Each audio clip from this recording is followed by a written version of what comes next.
IA7. Ah, IA kelompok 8 kok belum ada ya di sini. Siapa namanya Mary? Di mana, Pak? Di Google Classroom. IA7, IA9 ada, IA8 belum ada. Oh, Ahmad Faisal Ramadan. Mohon maaf, salah ketik. Walah, 8 ini. Oke, oke. Baik, kita mulai dulu. Bismillahirrahmanirrahim. Assalamualaikum warahmatullahi wabarakatuh. Selamat pagi semuanya. Semoga dalam keadaan sehat dan afiat. Mohon maaf, saya agak terlambat join dan semoga kuliah pada hari ini diberkahi dan dirahmati. Maka saya persilakan sebelum presensi weekly question, UTS, dan juga pembahasan kelompok 7, Said bisa dipimpin doa terlebih dahulu ya.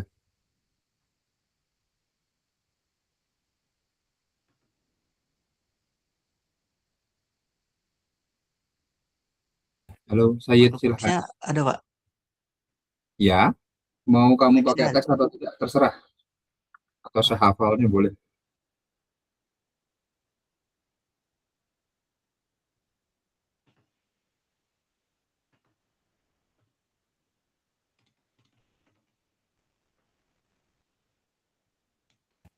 Ayo, Ayas. Sebisanya aja. Kalau nggak hafal yang panjang-panjang itu.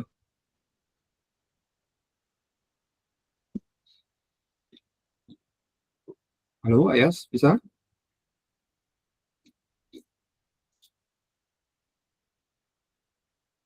Mana ini Ayas? Ayas, jadi bisa atau enggak? Iya, Pak, bisa, Pak. Ayo, kira, biar cepat.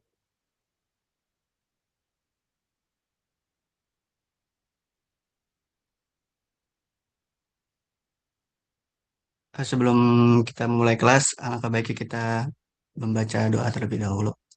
Bismillahirrahmanirrahim. Bismillah. Allahumma aslih li dini alladhi huwa ismatu amri, wa aslih li dunyaya allati fiha ma'ashi, wa aslih li akhirati allati fiha ma'adi, wa ja'alil hayata ziyadatan lana fi kulli khair, wa ja'alil mauta rahatan lana min kulli syar. Allahumma ja'al khaira amri akhirat, wa khaira amali khawatimah, wa khaira ayyami yawma alqaka fi. Allahumma inni as'aluka 'ishatan haniyatan wa mitatan sawiyatan wa maraddan ghayra mukhzi wa la fadih. Allahumma la tada'nana dhanban illa ghafartah wa la hamman illa farrajtah wa la daynan illa qadaitah wa la hajatan min hawaijid dunya wal akhirah illa qadaitana ya arhamar rahimin. Rabbana atina fid dunya hasanah wa fil akhirati hasanah wa qina adzaban nar. Wa sallallahu ala nabiyyina Muhammad wa ala alihi wa sahbihi wa ashabihi al-akhyar wa sallama tasliman katsira. Amin.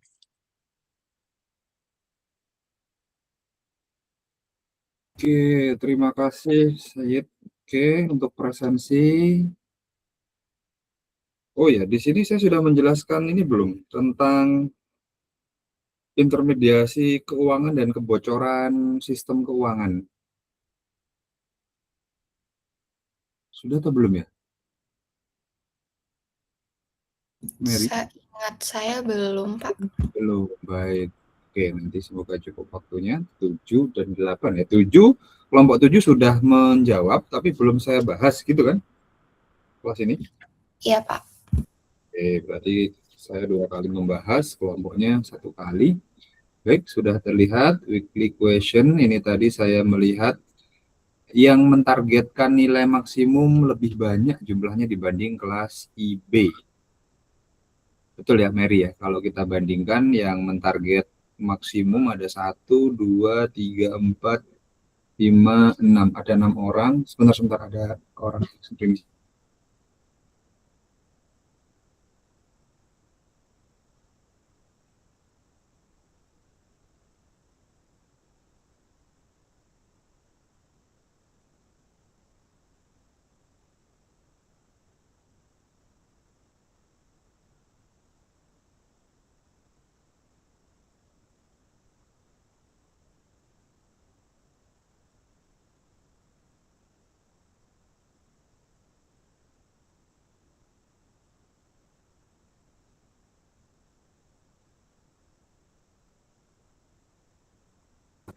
Oke, mohon maaf ya, ada sedikit orang rumah tidak ada. Oke, ada berapa tadi? Mana itu? 1, 2, 3, 4, 5, 6. Ada 6 orang yang targetnya maksimum. Mari kita lihat antara realitas dengan target apakah berkesesuaian. Di sini weekly question 6 ingin menanyakan tentang realisasi dari target yang dicanangkan ya. Di sini ada Cicero, sebuah Westword dari Cicero, seorang filsuf. Beliau mengatakan ketika ruangan tanpa buku diibaratkan tubuh tanpa jiwa. Jadi semoga kalian di ruangannya, di kamarnya, di rumahnya gitu barangkali ada bukunya gitu. Tapi kalau bukunya PDF bagaimana? Berarti sangat dependen terhadap device dan listrik dan energi mestinya. Di sini tentang ilmu kemarin sudah di kuesioner tentang target nilai. Sekarang silahkan diisikan berapa rata-rata waktu yang digunakan untuk belajar menurut masing-masing atau definisi masing-masing. Jadi belajar menurut kalian itu apa? Silahkan dihitung cut off-nya kapan?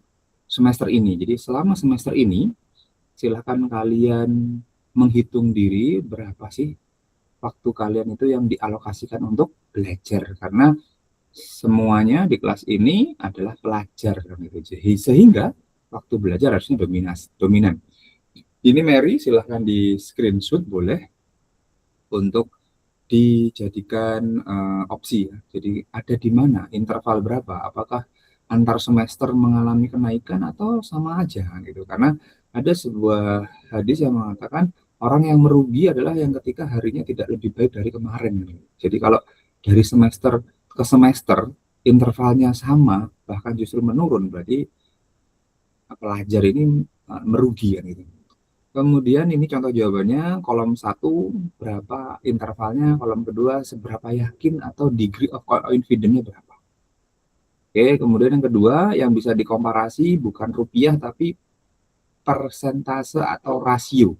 Ini saya ambil dari marginal propensity to consume. Jadi berapa sih marginal untuk mengkonsumsi dan konsumsinya untuk apa? Untuk belajar. Jadi MPC for study itu berapa? Apakah semua MPC dilakukan untuk study atau sebagian kecil MPC yang dialokasikan untuk studi? Studi menurut kalian masing-masing. Apakah misalkan, wah saya nongkrong Pak, saya ngopi malam-malam dengan teman itu untuk menggali ide supaya ada ini, oh saya beli paket game, pulsa game, beli main gaming itu untuk merilis stres misalkan, itu dianggap sebagai alokasi untuk menunjang studi, ya silahkan gitu ya. Nah, karena saya kembalikan interpretasi masing-masing, tidak ada interpretasi yang umum karena ini survei, kecuali penelitian. Jadi akan ada definisi operasional yang lebih ketat gitu. Jadi ini hanya contoh aja yang bawah. Tapi kalau menurut kalian spending itu untuk menunjang keberhasilan studi, ya silahkan diakui kan itu.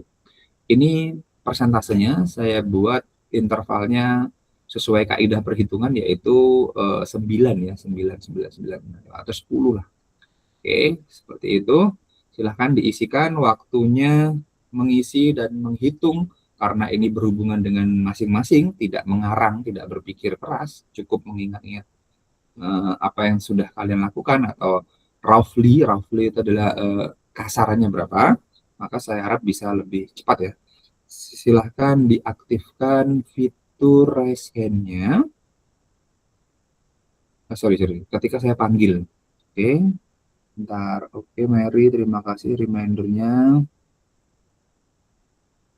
Oke, dan saya tegaskan, jika seingat saya saat evaluasi itu ada di pertemuan pertama ya, kalau tidak kondusif lebih baik izin, karena saya anggap itu tidak sesuai.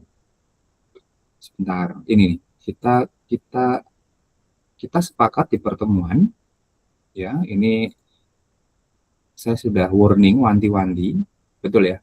Di sini kita sudah evaluasi, mari mengkondisikan diri keluarga lingkungan. Jika kalian ada perlu yang lebih penting dibanding kuliah, lebih baik izin. Oke, jadi Daniel, izin kamu tidak saya terima untuk off cam. Kalau memang tidak kondusif, lebih baik izin. Ini sudah direkam, ada rekamannya. silahkan leave room, daripada nanti ada kejadian mengikuti perkuliahan di perjalanan, terus kamu sedang nyetir atau sedang berkendara, kemudian naudzubillah terjadi kecelakaan, kita nggak mau. Jadi kalau memang sedang berkendara atau fokus di tempat lain, ya sudah, izin saja. Ini sudah ada rekamannya. Karena di awal kita sudah sepakati, kondisikan diri. Kalau tidak sanggup, ya sudah, mending izin baik-baik. Itu ya Daniel. Jadi izin off cam karena perjalanan di luar kota atau ruangan kondusif, mohon maaf tidak diizinkan. Silahkan lebih baik izin tidak kuliah saja. Oke, kalau yang seperti Panji oke, karena memang kendala device, kendala jaringan, maklum, kita bisa maklumi. Tapi kok kondisi di luar ya berarti itu memang tidak mengikuti. Jadi lebih baik kita izinkan saja ya teman-teman. Seperti itu, karena memang sejak awal kita sudah sepakati demikian. Oke, silakan fokus, raise hand dan tunjukkan dirinya. Ariel Yazid Berli, silakan di raise hand supaya saya bisa notice. 1, 2, 3. Oke, turunkan. Radia Fahri Ainun. 1, 2, 3. Oke, bisa diturunkan. Amar Regina Nada.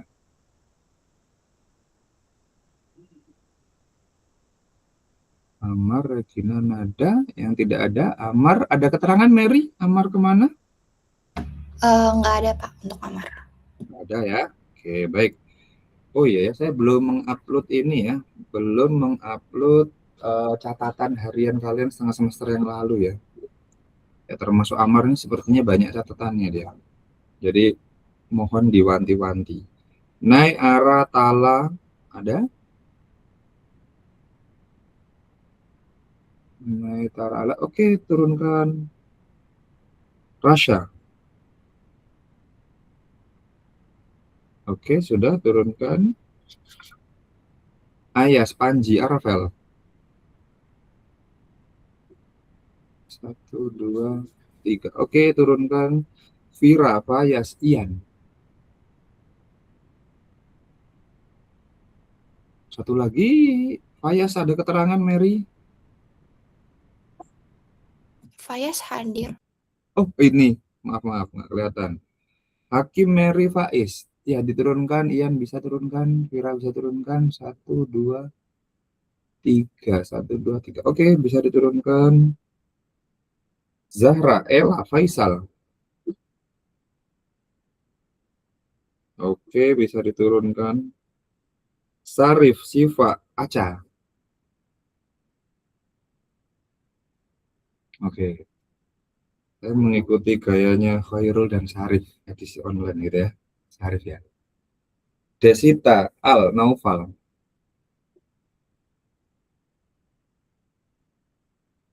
1, 2, satu lagi yang nggak ada siapa ini? Al kemana? Al izin Pak, ada acara keluarga. Oke, baik. Acara keluarga. Jenisnya apa itu? Lamaran? Nikahan? Kurang tahu Pak, nanti coba saya tanyakan lebih lanjut. Karena jalan-jalan, liburan itu juga acara keluarga loh ya. Jadi Baik Pak, harus nanti saya coba dispesifikasi. tanyakan. Terus keluarga yang mana itu harus ditanya juga itu. Keluarga calon atau keluarga yang sudah berkeluarga gitu kita nggak tahu. Jadi harus spesifikasinya jelas.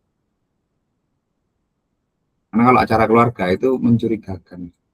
Oke, sudah ya, silakan ditutup Mary untuk pengisiannya. Karena harusnya ini sudah ke-6, sudah terlatih untuk mengisi cepat. Bisa ditutup ya Mary? Sudah ditutup Baik, Mary Pak. ya? Oke, pembahasan pertanyaan. Oke, Showing UTS saya dahulukan dulu deh ya sama buyback. Nah, buyback currency di pertemuan berikutnya insya Allah akan saya bawa beberapa contoh currency dari berbagai negara dan juga Indonesia dari berbagai zaman. Bagi yang ingin menjual currency-nya dan saya belum memiliki, itu akan saya terima dengan harga beli kalian, bukan dengan buyback yang ada di Money Changer jika yang mau. Tapi kalau ingin di-keep, silahkan. Kalau ingin di-keep ya monggo. Tapi kalau ingin kalian rilis, tidak ingin jadi koleksi, dan saya belum memiliki mata uang tersebut, satuan tersebut, bisa ditawarkan atau bisa saya ganti ke pembeliannya. Kemarin juga saya umumkan di kelas sebelah karena saya merasa kasihan kok, kayaknya kebanyakan dia belinya. Jika memang tidak ingin dikip bisa diberikan, karena kemarin membelinya di paket 250 rial. Jadi kan wah itu besar sekali. Kalau kamu nanti kekurangan dana atau memang itu mau dijadikan tabungan ya silahkan aja ya. Oke, untuk itu kemudian yang UTS akan saya show saja UTS-nya ya, tidak saya posting. Silahkan kalian notice, ininya akan saya scroll pelan-pelan untuk nilai UTS-nya sudah terlihat atau belum. Ini masih murni, artinya belum ada intervensi. Silahkan tidak perlu screenshot karena ini ada rekamannya, nanti akan diupload ya. Silahkan diamati. Sudah sampai 24 terus. Oke, kalian ada di berapa? Ini masih murni, berarti masih sangat murni. Oke, sudah. Oke, untuk kelas ini tertinggi di 67 per 90. Baru nanti dikali dengan bobotnya berapa yang dari kampus, dari standar yang ditentukan oleh sistem. Sementara masih 25 bobotnya. Nah, defaultnya adalah 25 UTS, 25 defaultnya UTS dan UAS, tapi nanti akan disesuaikan dengan ini ya. Untuk rata-rata, bukan rata-rata, untuk tertingginya kalau ingin dibandingkan dengan IB, ada rekamannya, nanti akan saya berikan ke Lula dan Mary supaya di-share masing-masing di Google Classroom. Kemudian pembahasan 7, berarti kelompok 7 saya dulu ya, nanti baru kelompok 8. Kelompok 7 sudah share screen-nya ya. Oke, ini dia kelompok 7. Ada berapa pertanyaan? Kelompok 7 itu ada siapa saja? Yazid, Sarif, Ainun, ada berapa pertanyaan? Total 7, Pak. 7. Oh, yang banyak pertanyaan tuh kelompok 8 ya.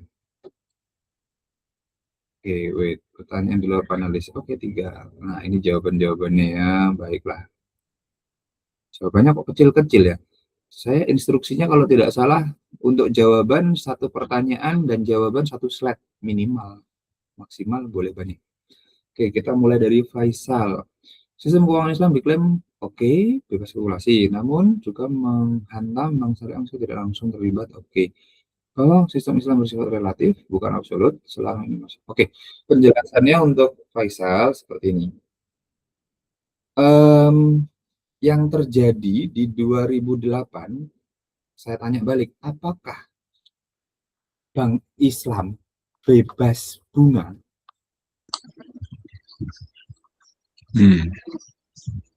Jawabanmu apa, Faisal? Setahu saya masih belum sih, Pak. Oke, apakah Bank Islam bebas bunga? Belum. Berarti itu tidak sistemik, artinya tidak kafah. Masih ada ya harta-harta yang kurang bersih. Berarti tidak ada hubungan sama relatif atau absolut. Oke, satu itu. Karena apa? Contoh, secara fakta, 3 abad terakhir dengan sistem fiat, hitung saja berapa sih krisis yang terjadi gara-gara sistem error. Ya, 3 abad terakhir di zaman fiat, abad 3 senturi itu berapa? Kemudian kita bandingkan di era bimetalism. Bimetalism itu kapan sih? Ketika manusia menggunakan emas dan perak sebagai alat tukar, bendanya langsung. Itu terhitung dari zaman Romawi, zaman Persia, zaman Islam, keemasan Islam, runtuhnya Islam, sampai Perang Dunia Kedua. Kalau tidak salah itu masih bimetalism standar. Oke, coba diingat-ingat, dicari faktanya, dicari datanya, fakta sejarahnya, di periode itu ada nggak masalah krisis moneter dikarenakan sistemnya? Oke, itu kita cari selama 10 abad. Ada nggak? Setahu saya krisis itu karena kezoliman pemimpin, azab Allah, perang antar manusia, musim paceklik, kan gitu. Ujian dari Allah misalkan bahasa kita karena adanya siklus naik turun, tidak ada krisis keuangan dikarenakan sistem. Oke. Pertanyaannya, 2008, kenapa Bank Syariah masih? Kita berada di sistem yang global. Global itu ibaratnya apa? Tidak ada utang piutang di dunia ini skala global yang bebas bunga. Ada nggak? Mungkin antar individu kita masih ada bunga.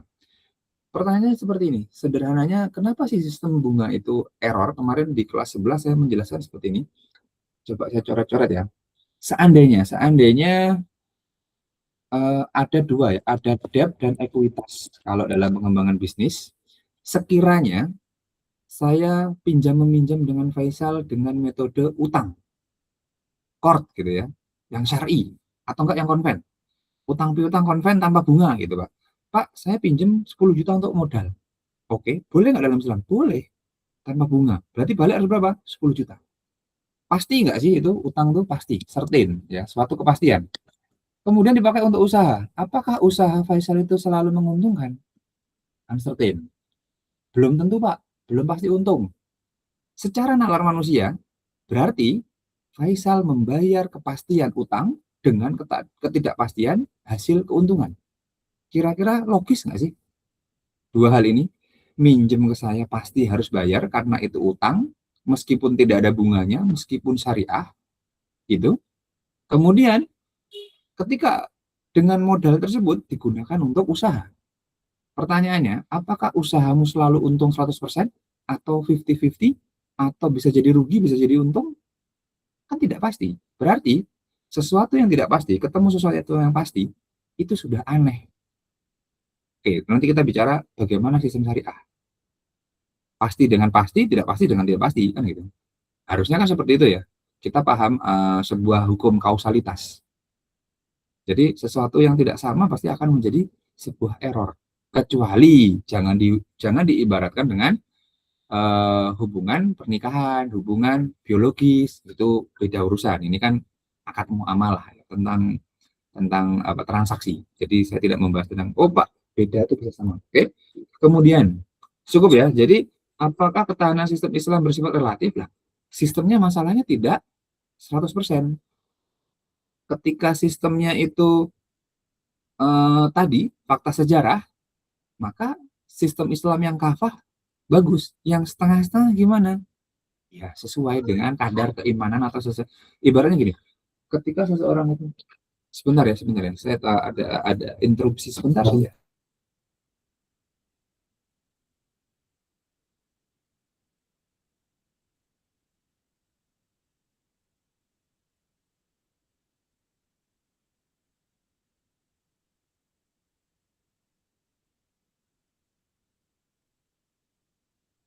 Oke, jadi seperti itu. Jadi misalkan absolut atau tidak tergantung orangnya. Kalau kita gambarkan secara mikro untuk lebih bermudah gini. Antara Muslim yang mengerjakan 5 rukun Islam secara absolut, secara benar-benar sungguh-sungguh, sama Muslim yang mengerjakan rukun Islam hanya sebatas ya sudahlah, yang penting gugur kewajiban. Kira-kira skala level individu antara yang absolut dengan yang relatif, yang sedikit dengan yang benar-benar akan mengalami perbedaan yang cukup signifikan nggak? Oh, yang absolut hatinya tenang, tidak mudah goyah, kolbun salim gitu ya. Yang satunya gelisah, ikut-ikutan tren, ikut sholat hanya untuk misalkan gitu ya, menggugurkan kewajiban saja. Otomatis yang dirasakan akan beda. Jadi tidak ada hubungan misalkan kalau bank syariahnya itu benar-benar melaksanakannya secara absolut, biasanya yang terjadi pertumbuhannya itu pelan.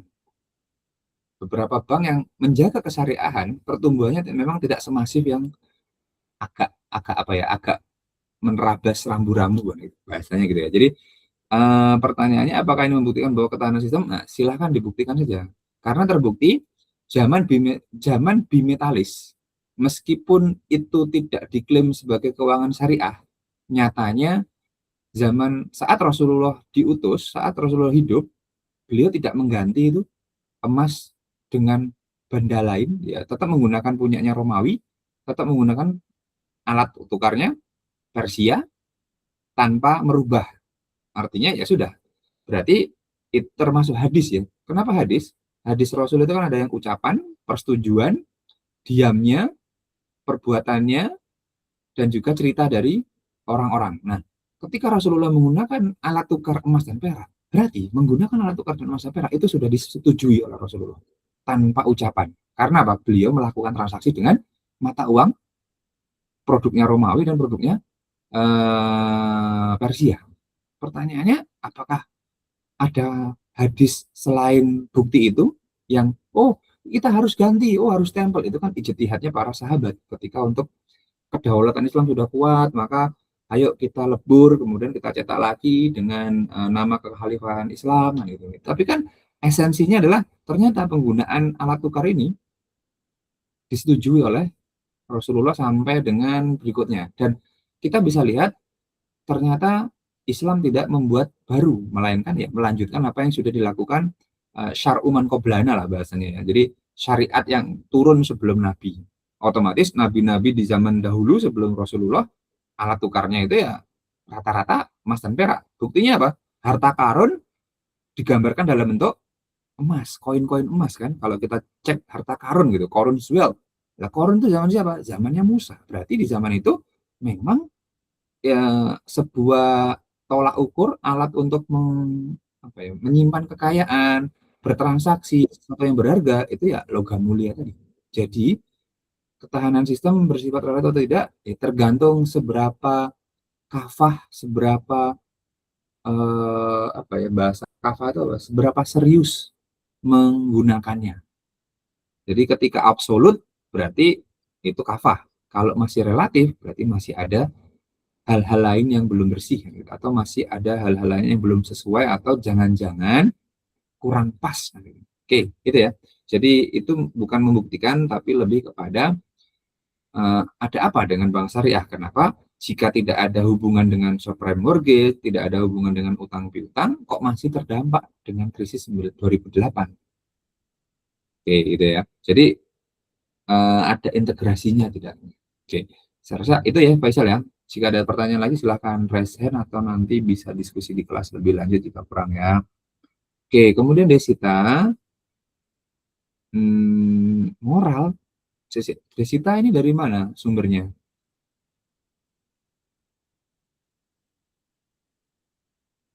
Jantung pasar bebas moral. Ini dari mana sumbernya? Atau kelompok 7 mau konfirmasi? Itu di slide berapa? Boleh tahu nggak saya? Kok jantung pasar bebas moral? Gimana Pak?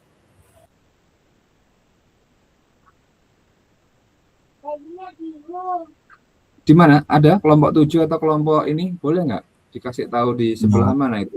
Di slide sebelum ini Pak. Terima kasih. Oh, slide sebelum terima kasih. Ya, sumber Pak. Nah ini? itu Pak. Iya. Mana moral? Di bawah kanan Pak. Ini menurut Umar Capra kan? Iya Pak. Buku yang mana itu?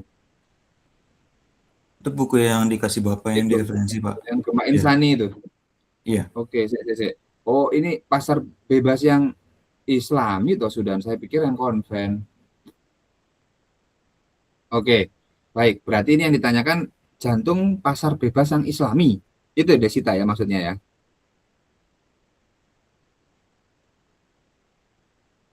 Halo, Desita ada?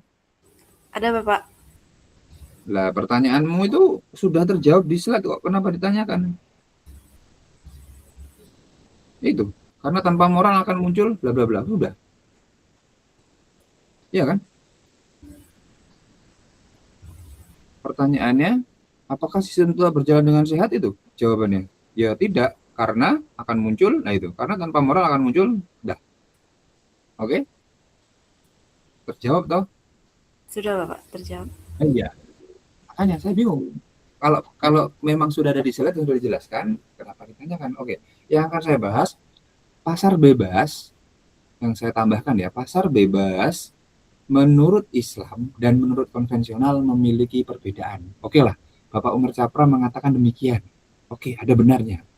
Tapi ketika pasar bebas, tidak ada aturan-aturan tambahan, tidak ada pengaturan interaksi yang lebih lanjut, maka pasar bebas itu ibarat kalau tinju, MMA, atau pertandingan silat, itu tidak ada kelasnya.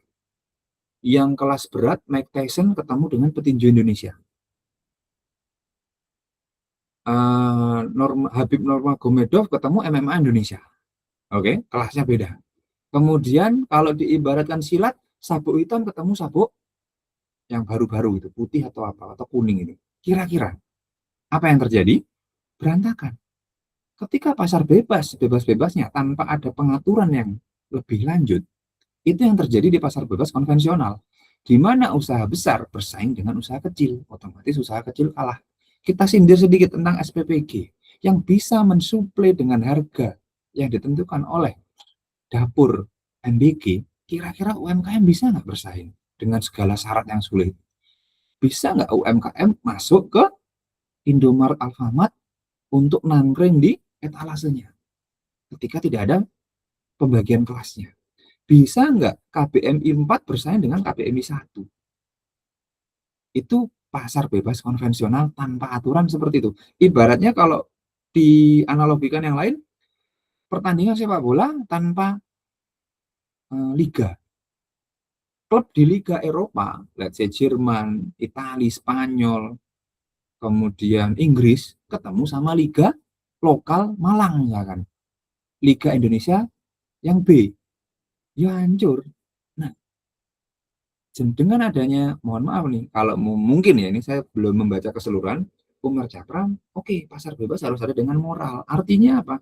Harapannya dengan ada moral, sehingga ada pengaturan kelas, ada kebaikan hati, ada nilai-nilai syariat yang diterapkan. Tapi saya kurang sepakat, saya pribadi kurang sepakat dengan jantung pasar bebas. Karena pasar bebas ketika hanya diislamisasi, dikhawatirkan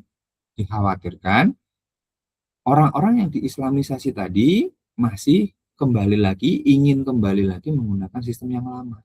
Contoh, menurut Maurice Allais yang diposting sama Lula, itu kalau kalian baca, kalian pelajari. Di situ digambarkan Wall Street ada sama dengan kasino. Oke, kasino. Berarti kasino identik sama tempat judi, tempat maisir. Wall Street identik dengan capital market. Oke. Alasannya apa? Di sana dibaca sendiri nanti di postingan Lula. Coba kita deskripsi. Wall Street adalah capital market. Capital market berarti tidak hanya di Amerika, di Indonesia, jikalau transaksinya, perilaku pasarnya, cara diperdagangkannya sama dengan yang ada di Wall Street, maka analogi kita berkata, berarti sama saja dong Pak dengan judi yang dilegalkan dengan undang-undang. Oke, clear ya? Kalau logikanya Maurice Allais, siapa sih beliau? Beliau peraih Nobel. Peraih Nobel jumlahnya tiap tahun tidak selalu banyak. Profesor jumlahnya melimpah. Berarti profesor dengan peraih Nobel tinggi mana? Tinggi peraih Nobel. Peraih Nobel aja yang keilmuannya diakui dunia mengatakan Wall Street sama dengan kasino. Kemudian ada pertanyaan lagi, Pak, gimana dengan pasar modal syariah? Bagaimana dengan saham syariah? Saham syariah, usut punya usut, ternyata tidak hanya diperdagangkan di syariah online trading system, tidak hanya diperdagangkan di pasar sekunder syariah, melainkan juga diperdagangkan di pasar sekunder yang konvensional. Berarti halal zatnya, syariah zatnya, belum tentu halal li ghairi zatihi, belum tentu syariah selain zatnya. Contoh sederhana gini, makan ayam itu kan halal ya, jual beli ayam halal ya. Tapi kalau ayam yang disembelih oleh orang kafir, ayam yang disembelih tanpa baca bismillah, jatuhnya gimana? Memperjualbelikan ayam. Oke, bisa fasid, bisa rusak. Pak, ayamnya sudah tersertifikasi halal. Oke. Cara perdagangannya halal. Tapi, sorry. Cara menyembelihnya sudah memenuhi rumah potong halal. Syarat-syaratnya itu halal zati. Ternyata misalkan siapa nih namanya? Novel Zaki berdagang dengan Desita, ayamnya dijual dengan sistem riba. Artinya apa? Novel beli ke Desita tidak secara tunai, kemudian Desita menetapkan, oke, kalau tidak tunai harganya segini karena ada bunganya segini. Kira-kira status transaksi antara Zaki dengan Desita, walaupun bendanya halal, tapi transaksinya ternyata mengandung utang piutang yang baik bisa main ajil plus tambahan riba, atau jangan-jangan Novel Zaki terlambat bayar kemudian dikenakan denda. Dendanya itu masuk ke riba nasi'ah misalkan. Kira-kira transaksi kalian berkah nggak? Nah, yang terjadi di pasar modal dan saham syariah Indonesia ternyata itu. Kalau kita mau telusuri lebih lanjut, di zaman Umar itu bahkan ada larangan kalau tidak memahami fikih muamalah dasar, pedagang nggak boleh berdagang di pasar. Pertanyaannya, apakah pelaku pasar modal syariah yang memperdagangkan saham-saham syariah yang ada di pasar modal konven ataupun pasar modal syariah, artinya di pasar sekunder yang hanya memperdagangkan saham syariah itu sudah paham fikih belum? Kalau belum paham fikih, menurut Umar, orang yang nggak paham fikih akan resiko transaksinya mengandung hal-hal yang subhat dan cenderung ke haram. Dan itu yang terjadi di pasar modal kita. Cek saja. Oke. Nah, itu saja yang sudah disyariahkan aja seperti itu, Desita. Apakah sistem masih bisa berjalan sehat? Ternyata belum sepenuhnya. Belum sepenuhnya. Hanya disyariahkan produknya, tapi ternyata cara memperdagangkannya masih belum syariah. Masih ada spekulasi, masih ada untung rugi, masih ada short and long trade, dan lain sebagainya gitu ya. Jadi itu salah satu contoh, ternyata dengan mengislamisasi saja belum cukup. Pasar bebas yang bagaimana yang menurut Rasul? Ya nanti kita belajar lagi ya. Oke, saya rasa itu untuk menjawab Desita. Kemudian ke Amar, jika stabilitas moneter bergantung pada prinsip keadilan dan larangan riba, oke. Ini pertanyaannya nyeleneh juga ya. Namanya stabilitas pasti ada ketergantungan. Nggak mungkin stabilitas dibebaskan sebebas-bebasnya, pasti ada ketergantungan. Adapun maksud dari prinsip dan larangan riba itu untuk mencapai kemaslahatan. Berarti kalau itu adalah pencapaian kemaslahatan, berarti penerapan prinsip adil dan larangan riba salah satu dari maqasid syariah di bidang apa? Hifdzul mal. Pertanyaannya, bagaimana menghadapi krisis global yang didominasi oleh konvensional? Oke, berarti ketika sistem moneter itu tidak berinteraksi dengan krisis, dengan keuangan global, aman insya Allah. Tapi kalau ada interaksi parsial, alias sistem moneternya itu ya belum sepenuhnya pure, ya berarti masih bisa terdampak. Contoh, di kita ada miniatur sistem moneter kebijakannya yang menjelang syariah, tapi levelnya bukan negara. Kenapa? Karena sejak adanya otonomi daerah, lingkup makro itu sepertinya tidak hanya di negara. Kenapa? Karena ada istilah PDRB, pendapatan domestik bruto regional. Berarti skala provinsi itu bisa menjadi sebuah miniatur kebijakan makro karena diberi hak otonom. Kalau dulu negara, sekarang bisa hak otonom. Oke. Hak otonom yang ingin menerapkan aturan moneter keuangan sesuai syariah, yang saya tahu sebatas pengetahuan saya itu Aceh. Aceh melarang bank konvensional berbasis bunga beroperasi di wilayah Aceh. Artinya, secara kebijakan daerah, mereka ingin sistem yang terjadi, pinjam-meminjam yang terjadi, keuangan yang terjadi di wilayah Aceh secara geografis, tidak boleh ada bank konven beroperasi. Jika ada bank yang ingin beroperasi di sana, ingin mengambil potongan roti bagi hasil dan keuntungan dari sana, maka dipaksa bank tersebut harus membuka UUS, unit usaha syariah, untuk bisa masuk ke regional Aceh. Oke. Ketika Aceh sudah seperti itu, kemudian para pelaku usahanya tidak terintegrasi dengan sistem global, sistem nasional tentang keuangan, insya Allah resiko ketidakstabilan, resiko tidak adil, resiko yang didominasi oleh konvensional bisa lebih kecil dibanding provinsi-provinsi lain yang membebaskan semua lembaga keuangan beroperasi, membebaskan semua pelaku usaha untuk terjerat riba. Oke, bicara tentang riba, kenapa sih kita itu nggak ke bank gitu? Mbak mau buka tabungan, berapa ribanya? Gitu. Kenapa sih kita nggak menggunakan istilah riba? Gitu. Ada yang tahu nggak? Ada yang bisa jawab? Kenapa sih kita tuh kalau ditampilkan gitu tidak riba gitu, tidak istilah Quran gitu yang kita sampaikan? Ada yang bisa jawab nggak di kelas ini? Ada yang mau coba jawab? Biar diskusinya ada. Saya, Pak. Siapa? Oke, Berli. Kenapa? Misalkan kita Karena nggak pakai bahasa Quran kan riba ya, bukan Iya. bunga bank. Kenapa, Berli? karena dari istilah bunga itu seperti menarik perhatian agar orang-orang itu tertarik gitu, Pak. Kan Oke. bunga, berbunga-bunga seperti itu. Oke. Dapat dari mana ini?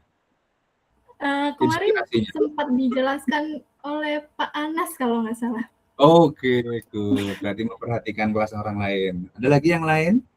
Kenapa sih kok kita tuh kalau ke konvensional atau dijelaskan dalam berita suku bunga naik sekian, kalau nggak bilang oh riba peminjaman turun gitu. Selain Berli ada usulan lain? Nggak ada? Oke, thank you Berli ya. Jadi gini, bahasa Inggrisnya riba apa? Interest, Pak.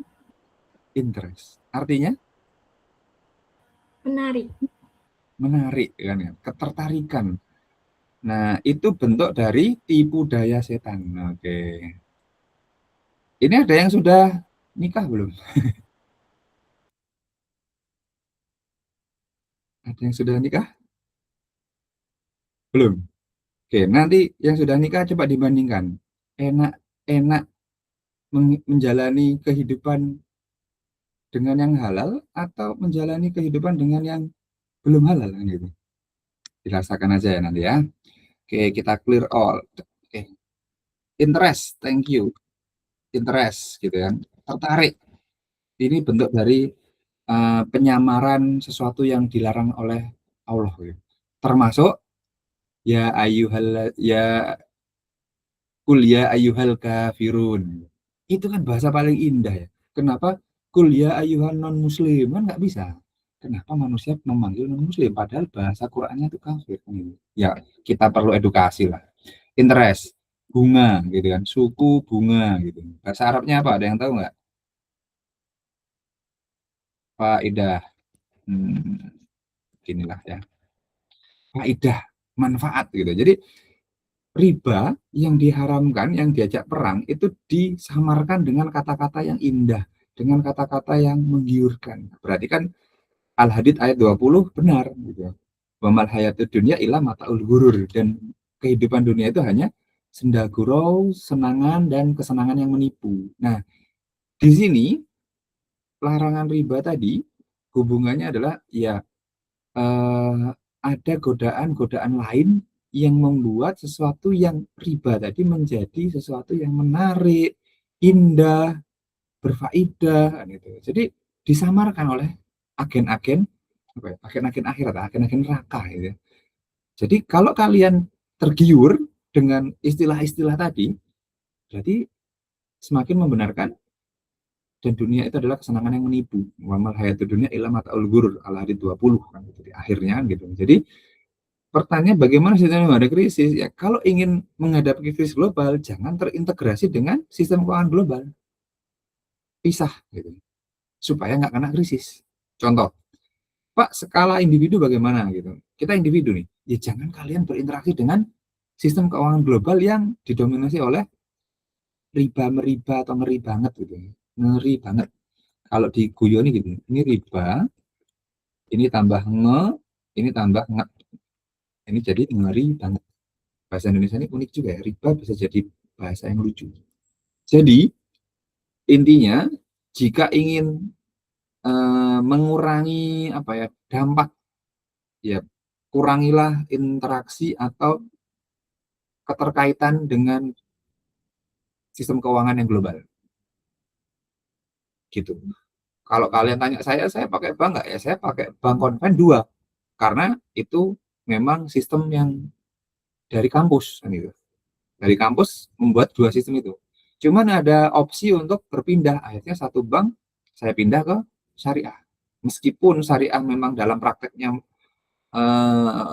ada yang bilang belum 100% lah dan lain sebagainya, tapi selama saya membutuhkan transaksi keuangan, pilihannya adalah daripada yang jelas-jelas jualan riba sama yang mengklaim syariah, ya milih yang syariah meskipun memang perlu banyak perbaikan, masih banyak PR yang harus dilakukan supaya benar-benar sesuai dengan syar'i gitu kan. Tapi ibaratnya gini, misalkan ya saya nggak tahu Sarif di Solo, saya sering lihatnya di Solo.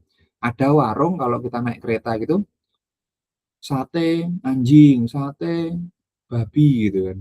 Sama warteg yang belum ada label halal MUI maupun MUI sama satu lagi itu apa? BPJPH, tapi dia sudah menulis no pork, no lard atau halal 100% diklaim, mending mana kira-kira? Kalau saya lebih mending ya sudahlah, walaupun belum ada logo halal tapi sudah mendeklar dirinya no pork, no lard halal daripada satunya warung mendeklar sate babi, sate anjing. Sama analoginya. Ini bank konven jelas-jelas menggunakan sistem yang dilarang. Ini bank yang sudah berkeinginan untuk hijrah dan menuliskan syariah. Terlepas nanti transaksinya bagaimana di dalamnya, selama kita masih membutuhkan lembaga keuangan, ya lebih baik kita mendukung yang syariah. Kalau memang kalian setuju sama pendapat yang ekstrim, saya pernah menemui satu orang ya, baru satu orang, beliau menganggap syariah kurang syariah, dan beliau memang tidak bertransaksi dengan bank syariah maupun konven. Jadi benar-benar jual beli itu cash. 30 juta, 100 juta dibawa kemana-mana. Saya tanya, nggak takut hilang, Pak? Ya, kalau memang ini rezeki dari Allah, ini titipan dari Allah, kalau hilang berarti ada hak orang lain yang belum saya sampaikan. Jadi saya masih, dan itu kembali kepada Allah. Itu ilmu tasawufnya tinggi sekali orangnya. Jadi kemana-mana dia nggak takut. Kalau memang ini harta saya, Allah akan menjaganya. Tapi kalau memang saya zalim sama Allah, titipan ini saya belum sampaikan ke yang seharusnya, ya sudah, berarti itu diambil, itu teguran bagi saya. Dan orangnya benar-benar kaya, punya mobil 5 atau lebih. Tapi benar-benar nggak punya bank, transaksi ya gini. Dalam hati saya bilang apa?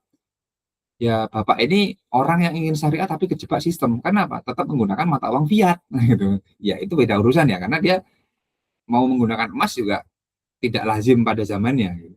Kalau beliau hidup di zaman nabi-nabi yang dahulu atau zaman keemasan Islam, pasti dia akan membawa atau menenteng logam-logam itu kemana-mana. Tapi ya karena keinginannya untuk tidak berinteraksi dengan lembaga keuangan, meskipun dia masih menggunakan fiat money, at least beliau sudah berani lah untuk bertransaksi seperti itu. Itu juga saya belum bisa seperti beliau, jadi saya masih membutuhkan lembaga keuangan, sehingga saya masih memilih untuk bertransaksi dengan lembaga keuangan karena alasan haji lah, lebih kepada haji. Kalau doruri tidak sih, tanpa itu pun bisa, tapi itu sudah kepada, bagi saya pribadi itu haji. Jadi kalau nggak pakai itu menyusahkan gitu. Menyusahkan di zaman sekarang. Kayak itu ya untuk amar rasya sebagai solusi yang lebih stabil. Oke. Baik. Saya gambarkan deh supaya lebih jelas ya, karena kita di moneter harusnya ini dijelaskan di keuangan. Oke, bentar kita hapus dulu. Pertanyaannya apa tadi? Gimana? Saya coba pertanyaannya bisa dibantu nggak di paste di sini sebentar ya. Lah, saya harus berpindah-pindah layar soalnya. Ini gimana caranya? Oke, pertanyaannya saya letakkan di, aduh, oke, kita bandingkan nih, kita bandingkan. Pelan-pelan. Oke, saya letakkan sini biar satu layar kelihatan sistem bagi hasil. Rasya, ada Rasya? Ada, Pak. Ada ya, bentar-bentar. Saya tak izin off cam ya, biar bisa agak maju. Gini. Kita tulis. Sistem bagi hasil sering dianggap lebih stabil dari sistem bunga. Baik, gini ceritanya. Saya coba tuliskan. Sebentar sih. Nah, ini aja lah pakai ini. Merah. Ini lebih baik putih atau lebih baik hitam sekalian? Aduh, betul sekali ya. Oke, kalau dalam sistem bunga, anggaplah ini DPK. Kita sebut 5%. Ini lembaga keuangan konvensional. Dia menjanjikan 5% dari setiap modal atau dana yang cash, ya, dana yang diberikan. Jadi dana ini akan diperjanjikan 5%. Di sini 10% ke UMKM gitu gampangnya. Atau sektor usaha, sektor I. Berarti bank itu memastikan sudah memiliki spread selisih 5%. Oke, Rasya. Ini kan sebuah kepastian. Pasti menjanjikan 5% dari modal, dari dana yang disimpan. Kemudian, lembaga keuangan konvensional meminta kepastian 10% dari UMKM. Pertanyaannya, apakah pelaku usaha selalu untung atau bisa buntung? Kan gitu. Oh enggak Pak, bisa untung, bisa buntung. Anggaplah kalau lancar. Ini 10% dibayarkan yang untung ya, seandainya untung. Ini lancar, ini lancar kalau untung. Tapi kan kita tahu semua usaha tidak ada yang untung. Kalau semua usaha itu untungnya 100%, kita nggak usah jadi pegawai negeri, kita nggak usah jadi pegawai perusahaan, kita jualan aja karena untungnya selalu 100%. Kan nggak ada yang menjamin keuntungan 100% dalam realitanya, dalam sejarahnya. Let's say terjadi kebuntungan, tidak ada untung. Bagaimana UMKM membayar pokoknya? Pokok itu anggaplah BEP gitu ya, modal utamanya plus bunga 10%. Nggak bisa sita aset. Gitu. Oke, kita nggak bahas sampai sita aset. 10% ini dari mana? Kalau ternyata ini krisis, banyak yang nggak laku dagangannya, ternyata kurang diminati masyarakat, demand-nya kurang.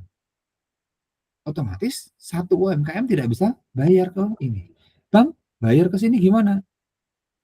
Negatif dia, karena harus nombok. Ini sistem yang tidak sehat. Betul nggak? Siapa namanya? Rasya. Jadi kira-kira sistem seperti itu mengundang kestabilan atau kebobrokan? Oke, clear ya? Oke, bisa dibayangkan sistem, kita bicara makro, kita bicara yang cakupannya luas. Jangan bicara satu sisi. Kita bicara sistem berarti ini nyambung ke sini, nyambung nggak? Kalau di sini gagal, berarti di sini bank bisa. Yang terjadi di 2008, 98 itu karena sistemnya seperti ini. Kita coba bayangkan dengan sistem Islam. Oke, ini ilustrasi yang saya sederhanakan. Kalau mau dibaca ya bukunya ada 500-an halaman gitu ya. Semoga nanti kalian baca gitu ya dan memahami. Sistem bagi hasil sekarang. Lembaga keuangan syariah gitu ya. Atau sistem keuangan syariah. Di sini nasabah penghimpunan NP ini pembiayaan, nasabah pembiayaan gitu. Kita tidak bicara tentang tabungan, tentang giro, tentang sistem jual beli. Kita bicara tentang bagi hasil. Saya kan investasi ada dua ya, ada langsung tidak langsung. Nanti bisa dilihat di beberapa video tentang investasi, sudah saya jelaskan di sana. Singkat cerita, ada investasi langsung, yaitu langsung berusaha, langsung berkecimpung dengan produksi, jualan, menawarkan jasa, itu namanya investasi langsung. Yang tidak langsung atau disebut dengan penyertaan modal. Kalau dalam konvensional ada debt, ada ekuitas. Nah, ekuitas ini adalah penyertaan modal, bahasanya gitu. Jadi kita berinvestasi dengan menyertakan modal ke pelaku usaha. Kenapa tidak langsung? Karena kita melalui lembaga keuangan. Andai pun dari kalian langsung ke pemilik usaha seperti di zaman Rasulullah dan sahabat, di mana tidak ada lembaga keuangan, maka mereka langsung menuju ke pelaku usaha. Itu juga namanya investasi tidak langsung. Karena apa? Tidak langsung melakukan aktivitas. Karena menyertakan modal kepada pelaku usaha. Di era sekarang, ada namanya lembaga keuangan yang menjadi intermediasi. Oke. Sistemnya seperti itu. Saya memberikan sejumlah dana, 10 juta, gampangnya gitu ya. Ada 10 orang, gitu. 10 orang. Sistem bagi hasilnya bagaimana? Jika untung, jika ada revenue, kita bagi, saya 30, lembaga keuangan 70. Jika rugi berarti loss. Oke, saya siap menanggung kerugian modal. Lembaga siap menanggung upaya atau usaha atau effort yang sudah dikeluarkan, misalkan ini ya. Jadi yang dipastikan adalah ketika rugi pasti sekian pembagiannya, jika loss seperti ini misalkan ya. Ini untuk mempermudah saja. Kalau ingin detail harusnya di fikih atau di lembaga keuangan. Karena kita monitoring secara sistem saja. Kemudian terkumpullah 100 juta. Singkat cerita, karena ada 10 nasabah. Ada orang yang meminjam. Anggaplah peminjamnya jumlahnya ada 5 gitu, lebih sedikit gitu kan. Per orang ya jumlahnya nggak sama. Let's say ada satu orang yang membutuhkan 25 juta. Jika ada untung, pihak bank menginginkan 40 dari keuntungan, 60 untuk pengusaha, semisal. Ini ada nanti Excel-nya saya tunjukkan jika masih ada waktu sempat ya, saat kelas offline saja ya. Saya sudah buat Excel-nya, pernah dulu di kelas-kelas sebelumnya. Kemudian ketika rugi, bank meminta hanya modalnya saja, misalkan ini ya. Kenapa? Karena bank harus mengembalikan ke orang ini. Atau enggak, ya 50% lah dari modal tolong dikembalikan. Karena dana itu miliknya ini, misalkan. Oke, misalkan gitu ya. Terserah nanti sesuai perjanjian seperti apa. Nah, berarti ketika ada keuntungan yang dibagi jelas, ketika ada kerugian yang dibagi juga jelas berapa rugi yang harus ditanggung. Bandingkan yang ini, kalau ada rugi, ini yang kasihan.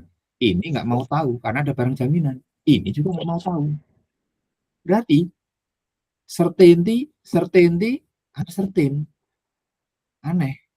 Membayar kepastian dengan tidak kepastian itu sesuatu hal yang tidak rasional atau menyiksa atau merugikan. Ini disebut sebagai transfer risk. Resikonya dari sini ditransfer ke sini, ini transfer ke sini. Kalau ini sharing risk, berbagi resiko dan berbagi keuntungan jika ada. Jika tidak ada, ya sudah kita berbagi kerugian. Dan sistem ini tidak membebani kestabilan. Kenapa? Kalau yang sistem ini harus mencetak dana berlebih. Sistem ini, ya kalau nggak ada dananya ya nggak usah. Gitu. Oke, semoga Rasa bisa memahami bagaimana contoh yang stabil yang tidak stabil. Bisa coba kalian ilustrasikan menggunakan game teori gitu, menggunakan caranya Steve Nash ya kalau nggak salah ya, Nash equilibrium. Coba dengan kalian, oh iya ya, ini error ya. Oh kalau sistem ini analoginya, oh ya enak ya kita tidak perlu pusing kan.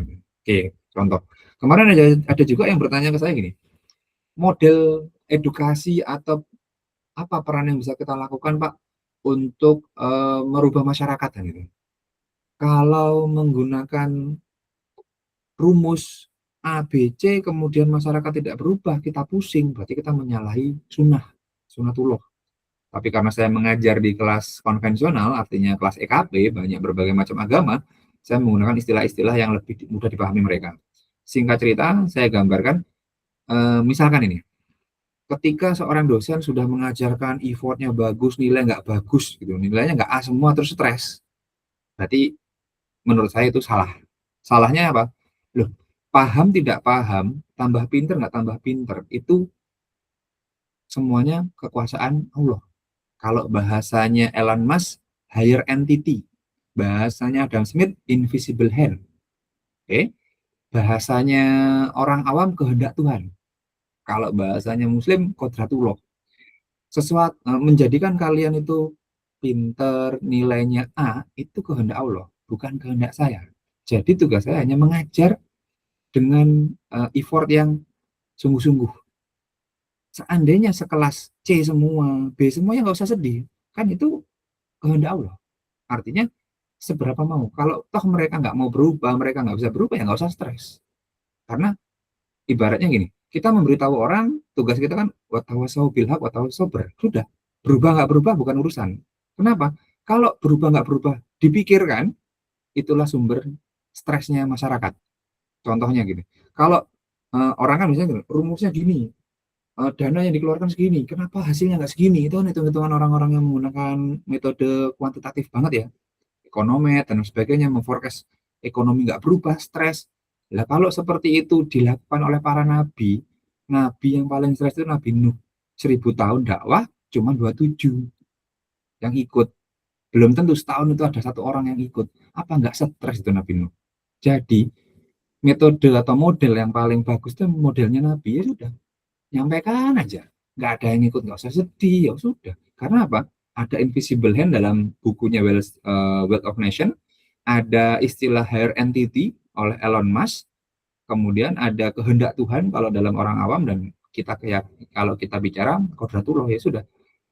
Makin pinter, makin jadi, itu ada kuasa apa ya yang merubah, bukan kita. Jadi saya tidak stres. Itu ketika saya ditanya metode, model apa yang paling pas, ya modelnya para nabi itu yang kita tiru, biar kita nggak gampang stres gitu. Misalkan sudah berusaha, terus hasil akhir diapakan?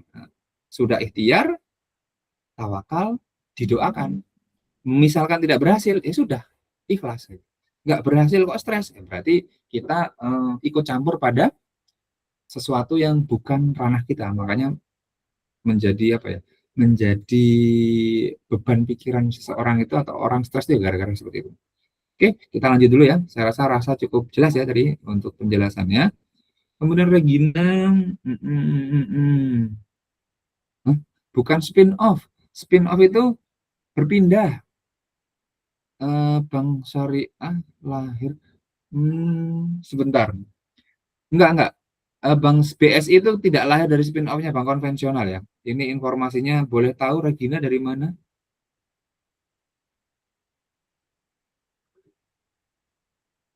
Regina, boleh tahu dari mana info ini? Dari Google cuma nanya-nanya gitu doang. Tapi saya nggak mastiin informasinya. Oke, BSI itu dari BSM. BSM itu bukan anak perusahaannya Bank Mandiri, namanya Bank Syariah Mandiri, tapi dia benar-benar terpisah. Nanti di tracking ya. BSM itu bukan anak perusahaan Bank Mandiri, dia sudah pisah. Saat mau menjadi BSI, 3 bank itu semuanya sudah bukan UUS. Mereka sudah bank umum syariah, sudah sendiri. Manajemennya, direksinya itu pisah. Unit usaha syariah itu masih di bawah konven. Tapi saat BRI, BRIS, BNIS, Bank Nasional Indonesia Syariah, dan Bank Syariah Mandiri, walaupun ada BRI-nya, BNI-nya, Mandirinya, tapi saat dia gabung jadi BSI, 3 bank ini sudah menjadi bank umum syariah.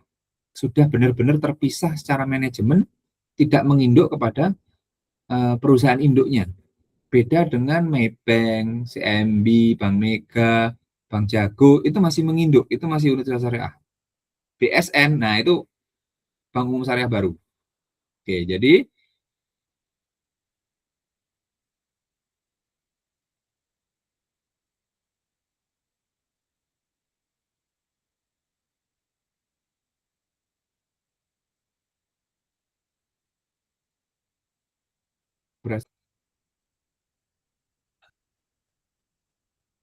Saya sampai mana terakhir tadi?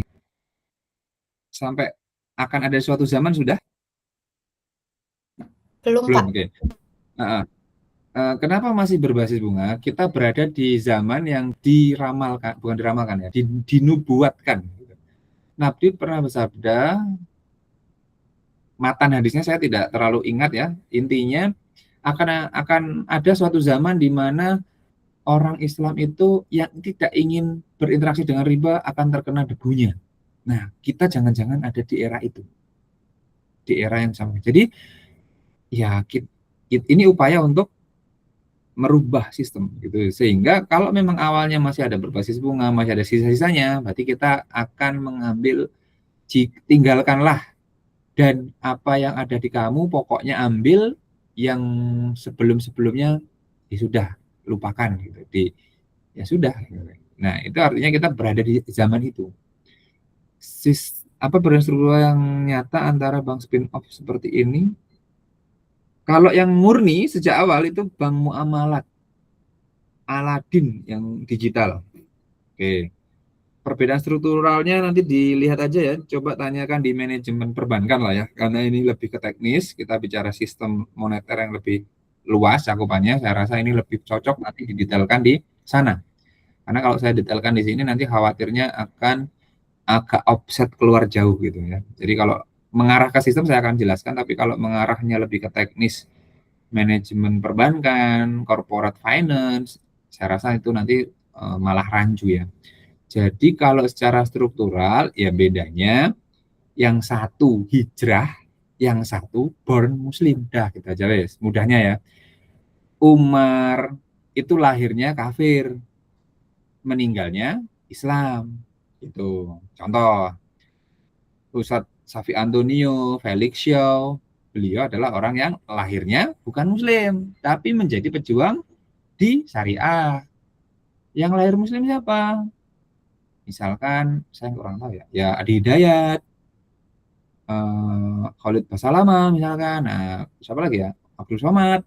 Nah, mungkin itu lahir muslim, sehingga kalau ditanya, mungkin jawaban saya kan seperti itu. Orang yang hijrah, yang baru masuk Islam dengan orang yang memang dari lahirnya Islam gitu. Jadi dari establishnya itu niatnya syariah, ada yang di tengah jalan ingin berubah gitu. Jadi prasangkanya seperti itulah ya, bahasa mudahnya mungkin seperti itu antara spin off dan murni awal. Oke, terlepas apakah yang spin off mencari untung, mencari pangsa pasar, nah itu wallahu alam bishawab. Saya tidak bisa menjustifikasi, tidak bisa memberi keterangan. Dan yang lebih penting, apakah jaminan keamanan serta kepatuhan syariah benar setara atau hanya maksudnya gimana ya Regina? Setara itu gimana?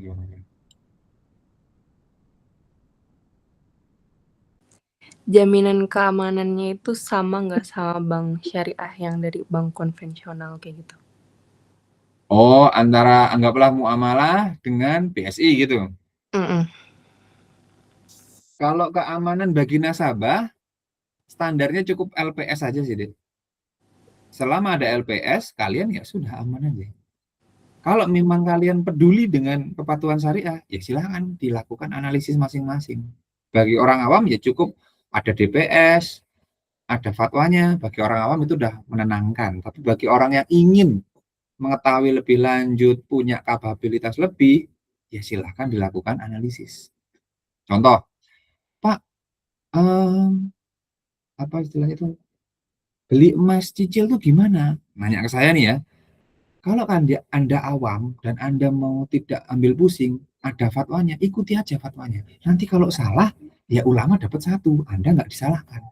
Tapi kalau memang Anda punya kemampuan lebih untuk belajar dan menentukan untuk diri sendiri, ya monggo. Let's say, oke, saya mengetahui hadisnya, saya sudah belajar, saya pernah belajar usul fiqh, saya pernah belajar ini.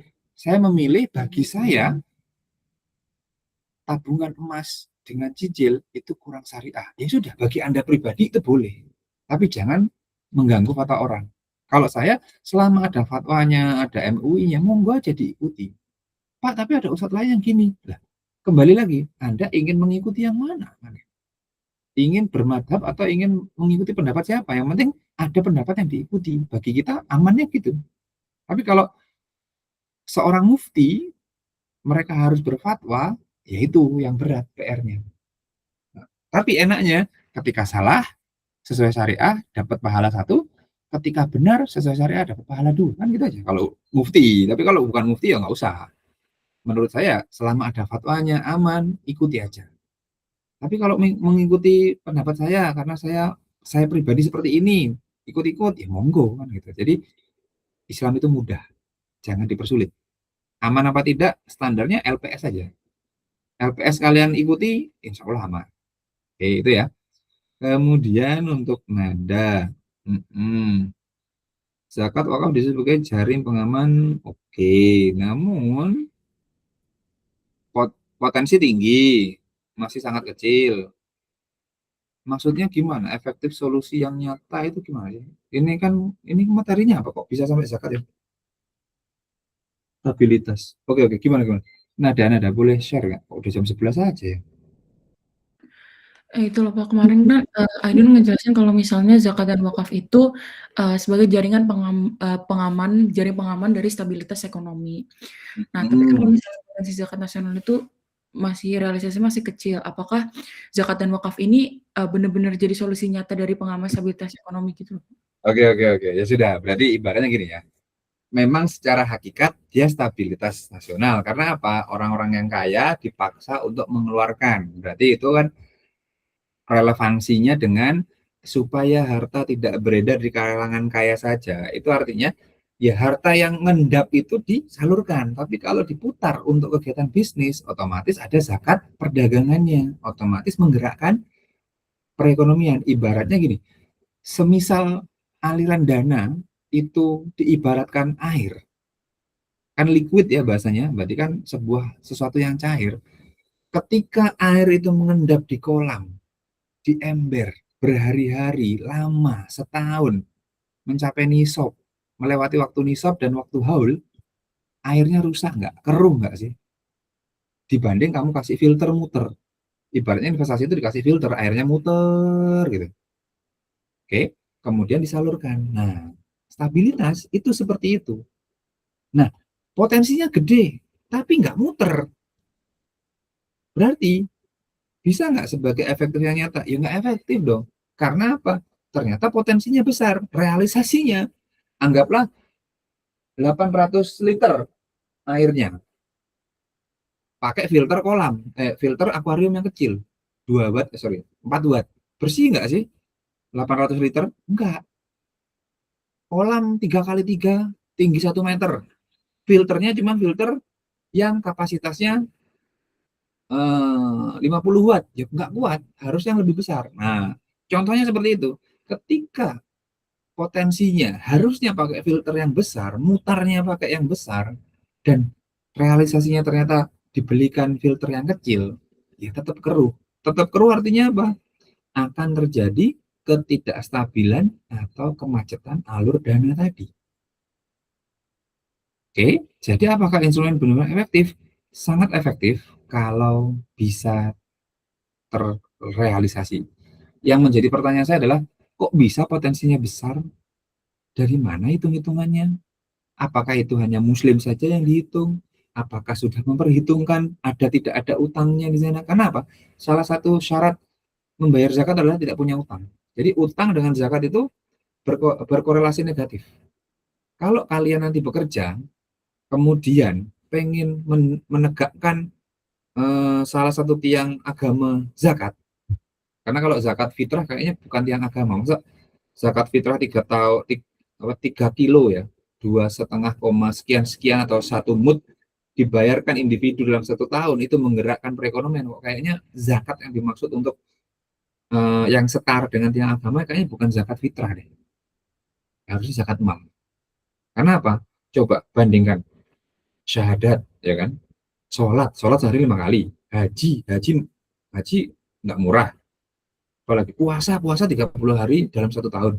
Masa zakat cuman zakat fitrah yang berapa itu? 1 mud 1 tahun. Ya kan nggak sebanding dengan rukun Islam yang lain. Harusnya ini zakat mal. Nah, zakat mal yang gimana? Berarti kenapa korelasinya itu negatif? Karena ada sebuah syarat ketika Anda memiliki utang, bayar dulu utangnya, tunaikan dulu tanggungan utangnya. Jadi ketika kalian ingin menegakkan pilar zakat, berarti nggak boleh ngutang, nggak boleh punya utang. Karena kalau punya utang, selesaikan kewajiban yang bayar utang dulu daripada bayar zakat. Karena zakat akan menjadi tidak relevan ketika ada utang. Walaupun nanti ada fikih-fikih pembahasannya, tapi kalau standarnya adalah kalau orang punya utang harusnya mendahulukan bayar utang, karena ketika orang punya utang itu menghalangi orang masuk surga, ya kan? Orang-orang yang mati syahid itu masuk surga, tapi kalau masih punya utang kehalang. Sehingga mendirikan zakat tapi masih punya utang berarti kan nggak relevan. Nah, sehingga ingin mendirikan zakat ya jangan ngutang kan gitu. Sehingga instrumen ini akan sangat efektif ketika diterapkan secara komprehensif, secara kafah. Pak, yang ngutang ya zakat gimana? Nah, itu ada fikihnya nanti ya. Jadi itu unik gitu. Unik gitu. Ya utang riba, ya utang kredit, crisis of crisis of credit crisis itu yang terjadi gitu ya. Jadi kalau kalian ingin nanti bekerja kemudian menunaikan zakat, ya jangan punya utang. Apalagi utangnya riba. Tapi kalau utang kord, oke lah. Tapi kalau utang riba jangan gitu ya. Jadi apakah efektif? Solusinya tak? Iya. Karena orang bayar zakat, bayar wakaf harusnya terbebas dari utang. Kenapa? Potensinya gede. Lah saya nggak tahu hitung-hitungnya gimana. Apakah orang yang sudah bebas utang kok potensinya segitu? Berarti kan realisasi apa ya? Walaupun mayoritas muslim tapi niat untuk menegakkan tiang zakat lemah. Tiang puasa agak kuat. Tapi yang puasa juga nggak banyak sih. Tiang haji kuat banget karena ada embel-embelnya Pak Haji. Tiang sholat gimana? Menurut DKM, Dewan Kemakmuran Masjid, survei nasional mengatakan mayoritas kita itu sholat setahun 2 kali, Idul Fitri, Idul Adha. Yang sholatnya 5 waktu itu tidak lebih dari sekian persen. Gitu. Yang 5 waktu berjamaah itu di bawah 1% dari penduduk Indonesia, menurut survei Dewan Kemakmuran Masjid atau apa ya, saya lupa, ada Dewan Masjid apa gitu. Jadi surveinya penduduk Indonesia ini yang muslim yang sholat 5 waktu berjamaah di masjid itu less than 1%. Bayangkan. Yang mayoritas sholatnya, mayoritas berarti kan di atas 50% lah ya, atau di atas 40% gitu, setahun hanya 2 kali, yaitu Idul Adha sama Idul Fitri. Terbanyak kedua, sholatnya seminggu sekali, pas Jumatan. Itu yang cowok. Yang cewek belum tahu surveinya gimana. Oke, kita geser. Kemudian Aca, zakat dan wakaf sebetulnya jaring pengaman. Kok sama pertanyaannya? Halo, Aca. Pertanyaanmu mirip. Apa yang membedakan? Ada nggak Aca? Aja. Ada Aca? Aca? Maksudnya ini mirip-mirip dengan yang atas. Oke, kita lewati dulu ya, karena orangnya tidak ada. Silakan kelompok 8. Nanti jika Aca ada, saya masih bingung karena ini hampir-hampir mirip. Apa yang ditanyakan masih belum saya tangkap. Silakan kelompok 8 sambil nanti menunggu Aca konfirmasinya, bisa menjawab terlebih dahulu.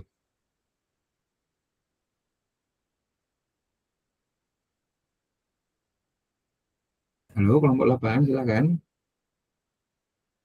Faisal, Rasya, Desita, Amar. Hadir, Pak. Ya, silakan. Oke, bentar. Saya minta. Ya, oke. Oke, mantap. Oke. Baik, kami dari kelompok 8.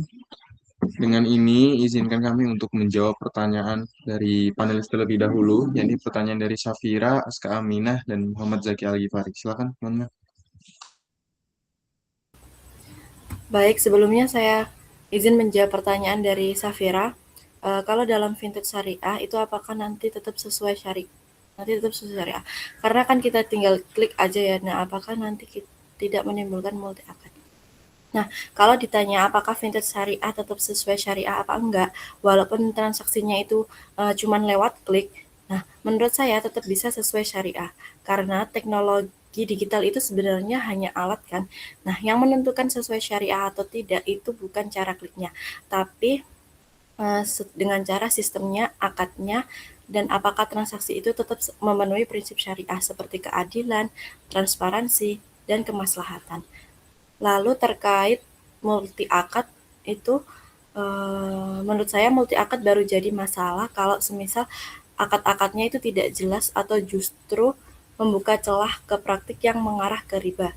Tapi kalau semisal setiap akadnya itu dibuat jelas, tidak saling bertentangan, dan justru mendukung efisiensi serta keadilan, maka masih bisa diterima secara syariah. Jadi intinya itu fokusnya bukan hanya pada digital atau kliknya, tapi apakah sistem vintage itu tetap menjaga nilai-nilai syariah. Seperti itu.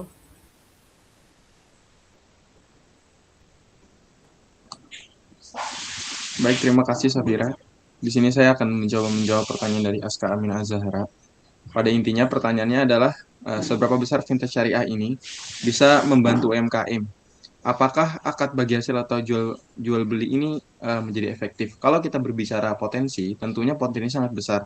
Karena menurut data OJK per tahun 2023 menunjukkan bahwa lebih dari 60% UMKM di Indonesia itu tidak terlayani perbankan konvensional.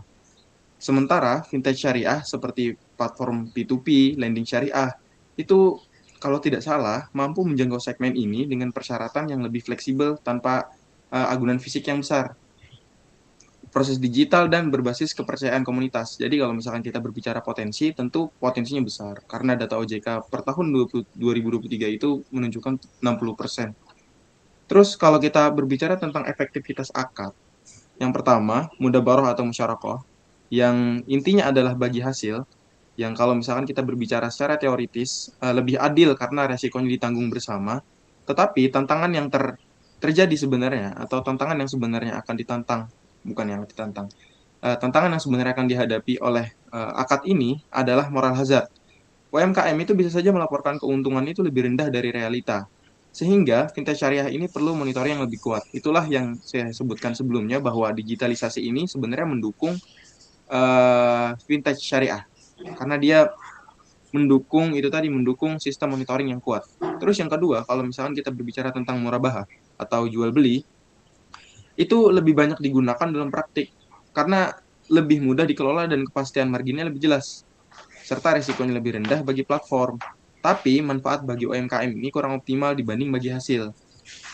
Jadi kalau misalkan kita bisa menarik kesimpulan dari jawaban ini adalah akad ini efektif secara prinsipal, tapi efektivitasnya di era digital ini sangat bergantung pada kualitas literasi keuangan UMKM. Karena balik lagi, yang menjadi pegangan atau yang menjadi pilar dari sebuah teknologi atau digitalisasi ini adalah kualitas sumber daya manusia atau kualitas literasi keuangan UMKM dan kecanggihan sistem monitoring platform. Cukup aja. Gimana? Oke, terima kasih.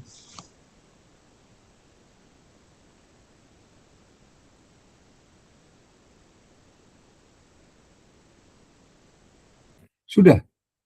Selesai? Belum, Pak. Masih gantian jawabnya. Lanjut.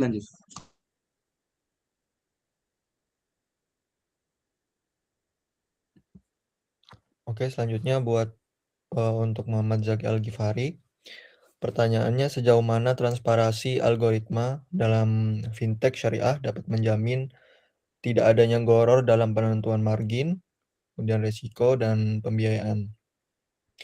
Menurut saya, transparansi algoritma bisa sangat kuat menekan goror, mungkin mencapai level minimal. Tapi tentunya itu tidak bisa berdiri sendiri gitu. Ia juga membutuhkan dukungan tata kelola data yang baik dan pengawasan syariah yang memahami teknologi, untuk memastikan bahwa keadilan ekonomi, masih bisa terjaga gitu. Bagaimana Zaki?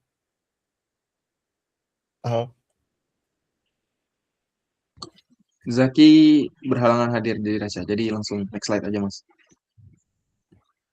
Kalau gitu boleh di next.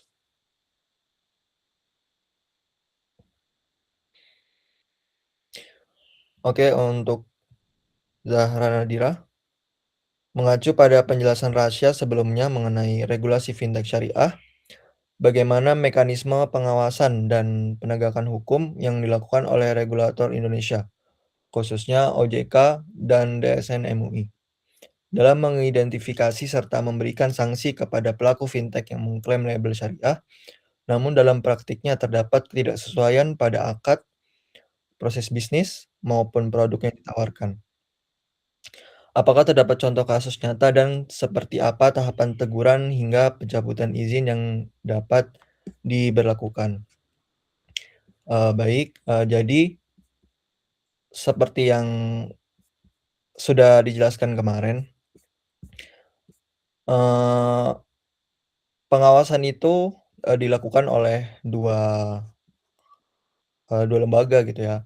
Yang pertama tentunya ada OJK, di mana OJK ini dia itu sebagai regulator operasional gitu. Jadi dia mengawasi bagaimana seperti memantau laporan keuangan dan lain-lain,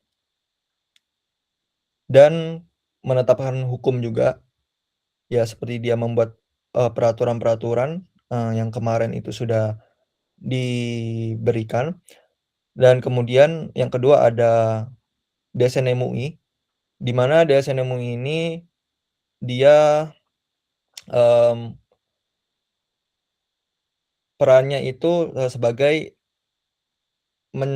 menciptakan fatwa gitu, dan memberikan rekomendasi penyelenggaraan untuk fintech syariah. Jadi ketika nanti di awal, ketika nanti pelaku fintech syariah ingin memulai gitu ya, itu tuh harus ada surat rekomendasi gitulah dari DSN MUI untuk OJK. Seperti itu. Kemudian jika tidak diketemukannya, misalkan ditemukannya pelanggaran gitu ya, maka kedua lembaga ini tuh akan bertindak gitu kan berdasarkan peraturan yang sudah ditentukan oleh OJK. Yang pertama, yaitu yang paling ringan, sanksi administratif, di mana ini nanti mungkin peringatan tertulis seperti itu. Kemudian selanjutnya, jika memang tidak bisa, maka akan dikenakan denda finansial. Ketika tidak bisa lagi, maka terjadinya pembatasan kegiatan usaha. Dan setelah itu, pencabutan sertifikat syariah.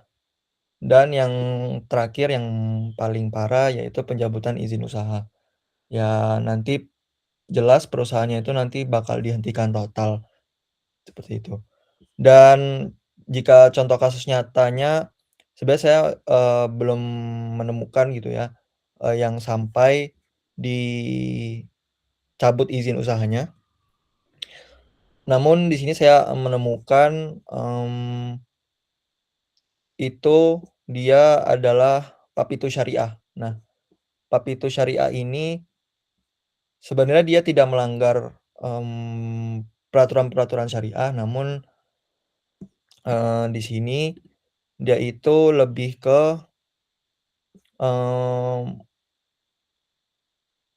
apa ya, modal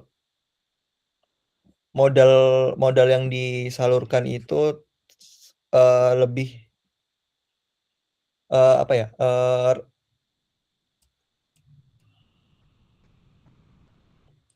dia itu ya itu tuh melebihi apa yang sudah berlaku gitu.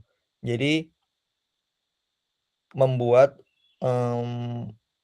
OJK ini sangat waspada gitu kepada Papitu Syariah dan memberikan sanksi administratif seperti itu.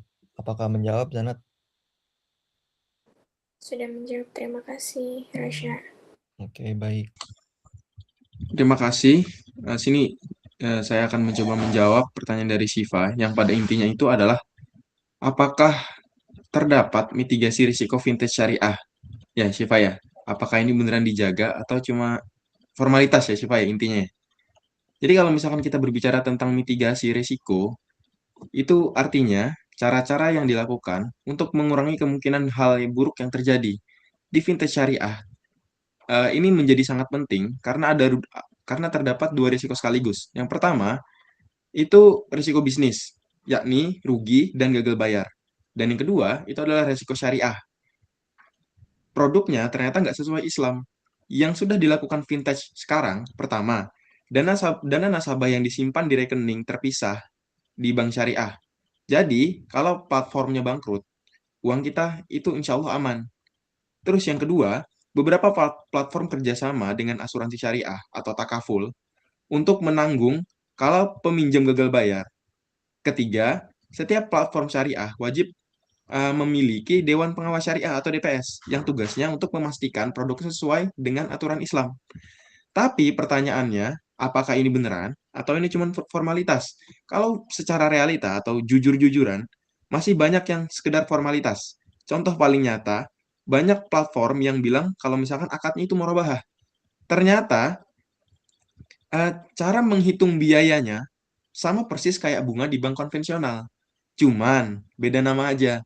DPS itu tanda tangan setuju di awal, tapi jarang-jarang benar ngecek, tapi jarang untuk benar-benar ngecek apakah praktiknya di lapangan itu sudah benar.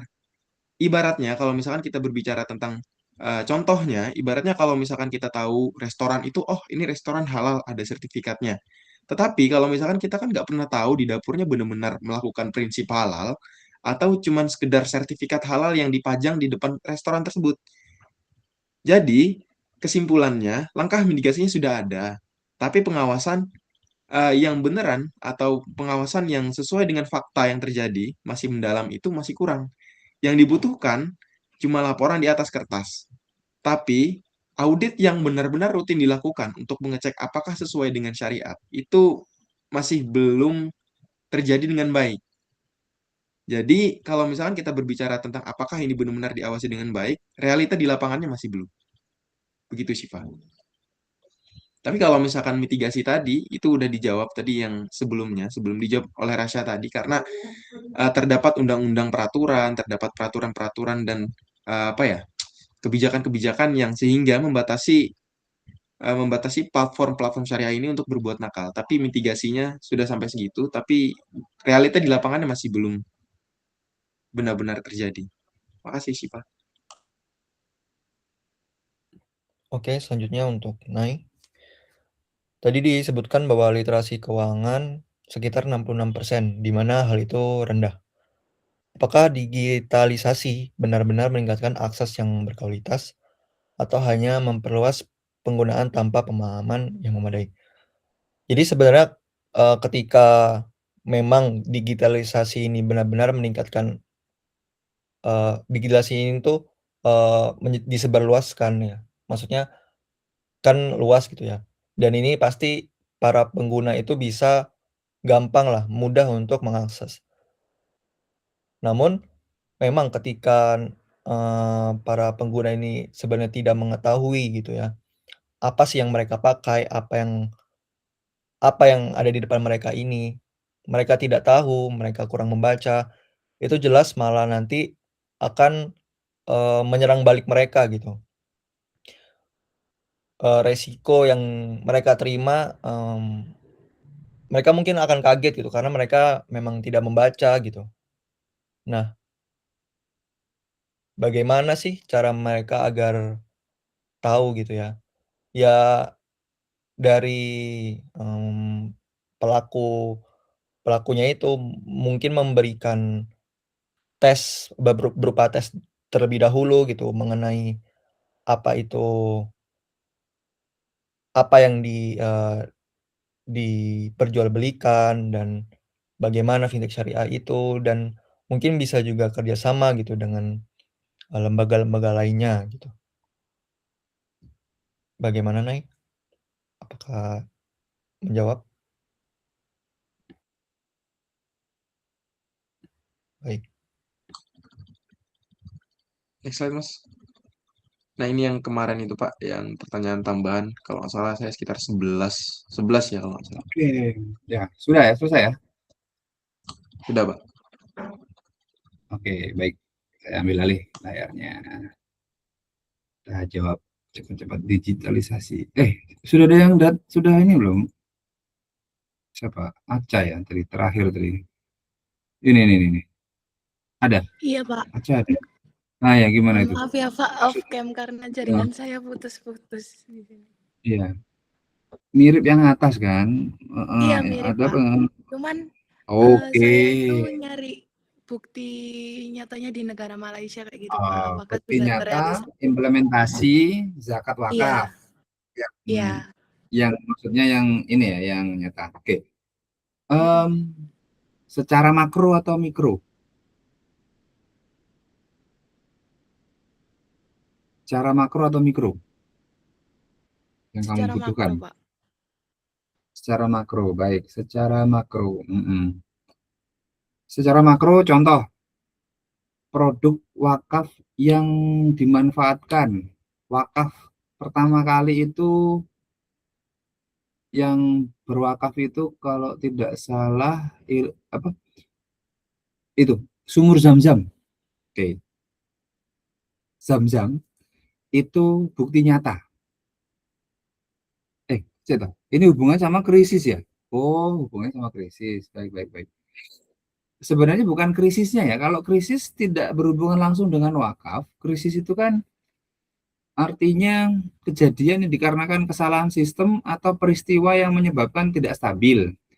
Adapun wakaf dan zakat itu lebih kepada pengentasan kemiskinan, memudahkan hidup, seperti itu. Jadi bukan penanggulangan krisis, bukan.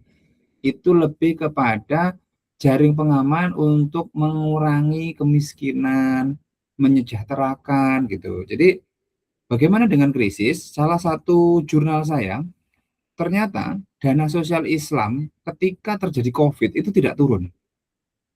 Tetap naik, tetap stabil. Artinya apa?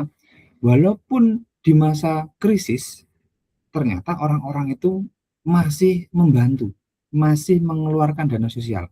Dana sosial itu disingkat biasanya ZISWAF. Bentuknya ada zakat, ada infak, ada sedekah. Saya tidak membahas secara detail karena sudah pernah ada gambarnya nanti apa beda zakat, apa beda sedekah, apa beda wakaf. Nanti lebih panjang lagi. Intinya ZISWAF itu Islamic Social Finance gitu bahasanya ya.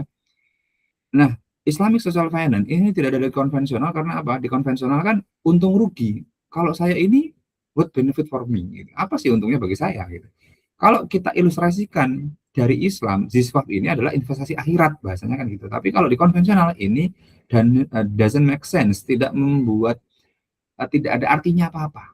Oke, jadi ini adalah instrumen pelengkap tapi bukan solusi dari krisis. Melainkan jika ini berlangsung, baik keadaan itu krisis maupun tidak, ya dia tetap akan membantu. Dia akan tetap menjalankan fungsi supaya harta tidak beredar di kalangan kaya saja.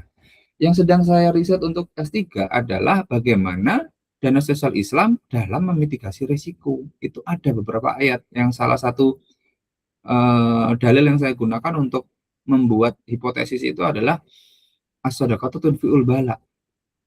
Ketika kita bersedekah, ya kan, baik mal maupun tidak mal, maka akan mencegah bala.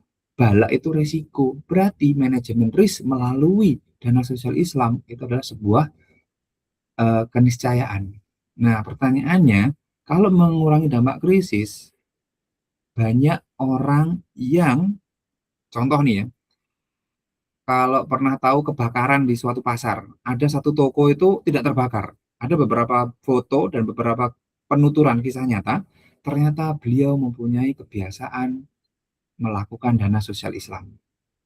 Dijaga. Ini skala toko. Kalau skala negara, seandainya, ini hipotesis saya adalah, seandainya satu perusahaan itu mengamalkan dana sosial Islam, setiap individu di dalamnya, saya yakin lembaga ini ketika ada krisis, dia lebih aman.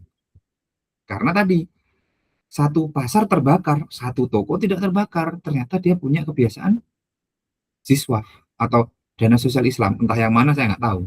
Kalau sebuah negara mengamalkan, mengimplementasikan penarikan zakat, mengencourage infak, mengencourage untuk bayar wakaf lebih keras dibanding bayar pajak, yang mana pajak nggak ada dalilnya,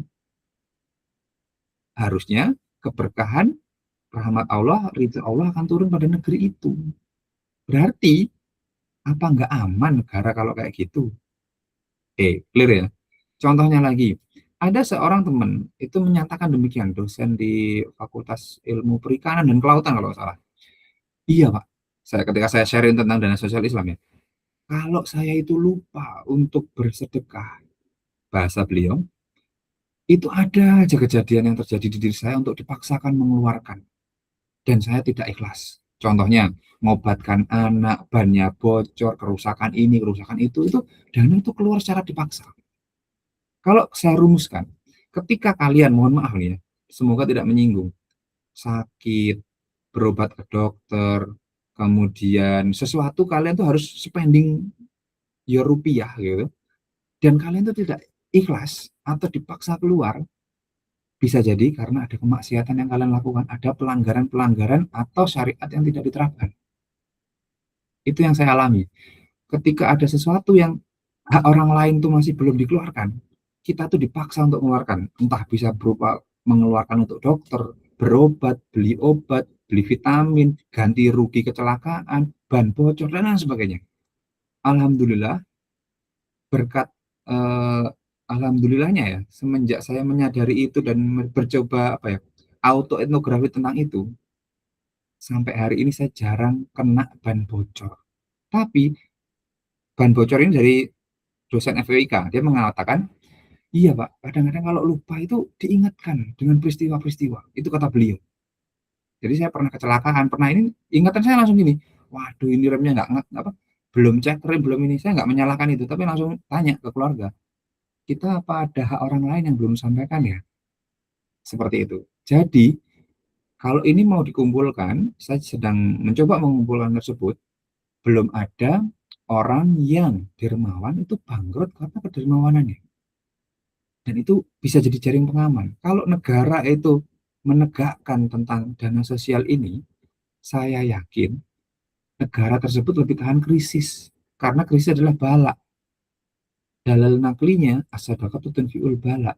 Ketika kita bersedekah, ketika kita mengeluarkan, itu akan mencegah bala atau resiko termasuk di dalamnya resiko keuangan.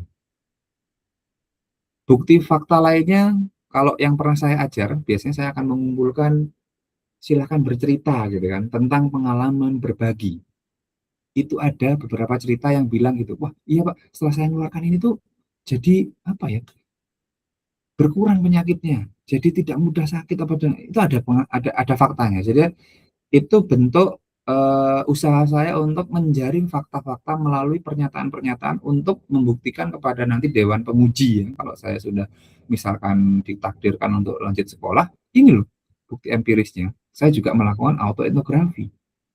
Artinya menerapkan, mengamati, dan juga mencari bukti-bukti di lapangan yang berserakan.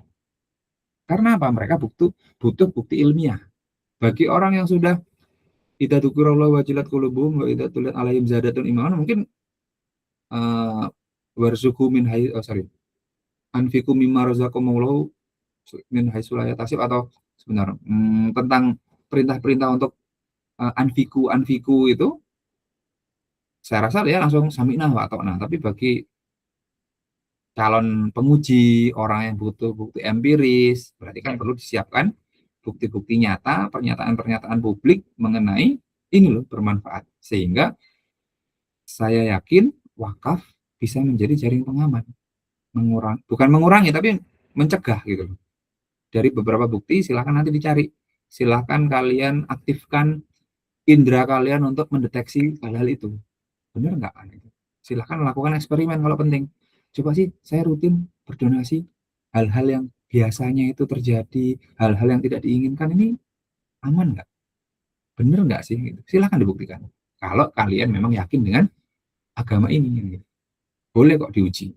Kan ada beberapa Jika engkau tidak percaya, maka tunjukkanlah bukti. Jadi kita diminta untuk menguji. Masalahnya yang menguji itu banyak mereka yang orang-orang kafir yang menguji malah masuk Islam. Lah yang Islam sendiri nggak berani menguji. Bukan masalah nggak berani menguji ya, tapi mencari cerita-cerita atau bukti-bukti supaya lebih yakin kan boleh. Oke, waktunya tinggal 10 menit. Semoga cukup 3 dulu lah ya, 3 atau berapa dulu untuk menjawab hari ini. Vira. Oke. Gimana tuh Vira maksudmu ini? Saya kok bingung ya. Tinggal klik itu gimana?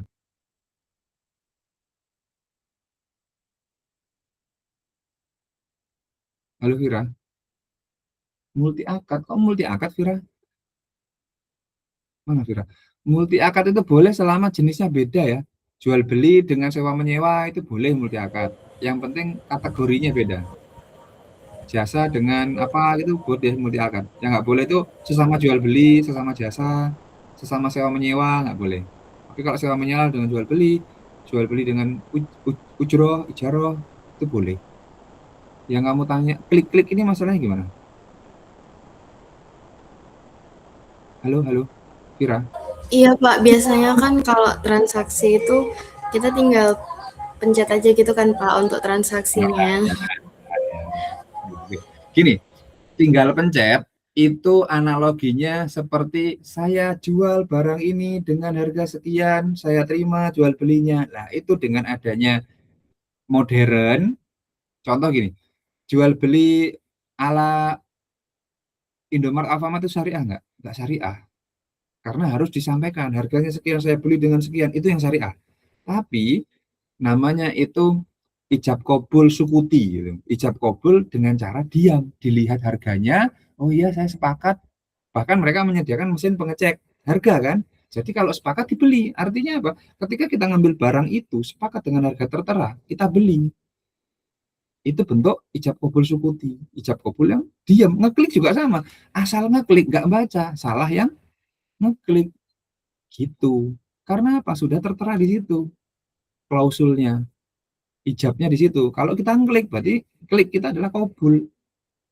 Kebetulan ada mouse yang silent click, jadi nggak bunyi gitu. Salah satu mouse saya itu silent click. Jadi kalau dipencet ya nggak bunyi klik. Apalagi kalau pakai laptop, pakai HP kan nggak bunyi klik. Hanya disentuh-sentuh itu aja. Oke, jadi itu adalah bentuk dari ijab kabul sukuti. Bentuk kalau dia tidak baca berarti itu kesalahan. Makanya syarat apa ya? Keabsahan atau kevalitan transaksi adalah orang yang berakad itu memahami rukun dan syarat transaksi. Sehingga ketika orang itu asal ngeklik nggak paham, akhirnya terjadilah jual beli atau transaksi yang void. Void itu apa ya? Fasad. Fasad itu rusak, gitu, tidak sempurna. Oke, gitu ya. Pak Vira, ini lebih ke masalah fikih sih ya. Ini lebih ke fikih, jadi tidak berhubungan dengan sistem moneter kita. Ya adanya teknologi ya memang ada positif dan negatifnya ya. Kemudian Aska Amin Azhara. Seberapa besar fintech syariah bisa membantu? Oke, saya belum punya datanya ya. Ini harusnya untuk menjawab ini ada support dari data, misalkan wawancara ke UMKM makin mudah apa tidak gitu ya. Tapi mohon maaf saya belum punya data tentang ini. Adanya fintech syariah apakah memudahkan mereka? Saya belum punya datanya, jadi tidak bisa menjawab lebih banyak. Kemudian benar-benar efektif buat mengurangi risiko. Adapun akad, yaitu ada risiko moral hazard. Nah, bagaimana cara memitigasi risiko moral hazard itu yang harus dikembangkan. Gitu. Bagaimana, apakah mengecek kejujurannya, karena memang akad ini sangat rentan untuk dicurangi atau dimoral hazard. Berarti kan harus ada apa ya? Upaya-upaya yang dilakukan oleh para pelaku fintech tidak hanya mencari keuntungan tapi juga memastikan keberkahan dari transaksi yang terjadi. Salah satunya apa? Tidak adanya kecurangan atau penipuan di dalam transaksi di dalamnya. Itu yang perlu menjadi PR ya. Kemudian sejauh mana transparansi algoritma dalam fintech syariah dapat menjamin tidak adanya goror. Bahasa saya kalau untuk al karena tidak ada ya, math is just tool. Jadi kenapa sih orang zaman dahulu al Al-bai'u mithlu riba. Kenapa orang dahulu 14 abad yang lalu itu mengatakan demikian? Karena memang perhitungannya sangat tipis. Sangat tipis. Sehingga muncullah ungkapan kalau kita mengatakan transparansi algoritma seperti ini, ya nggak jauh beda sama orang yang mendapatkan asbabun nuzul al-bai'u mislu riba. Kok hitung-hitungnya sama ya Pak ya? Iya, mirip memang.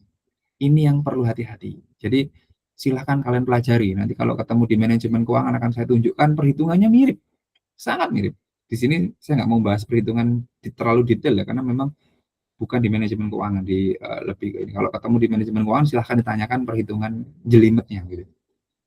Oke, sama seperti apa bedanya berhubungan, bersetubuh antara yang halal dengan yang tidak halal. Tanya ke mereka yang melakukan, tidak ada bedanya.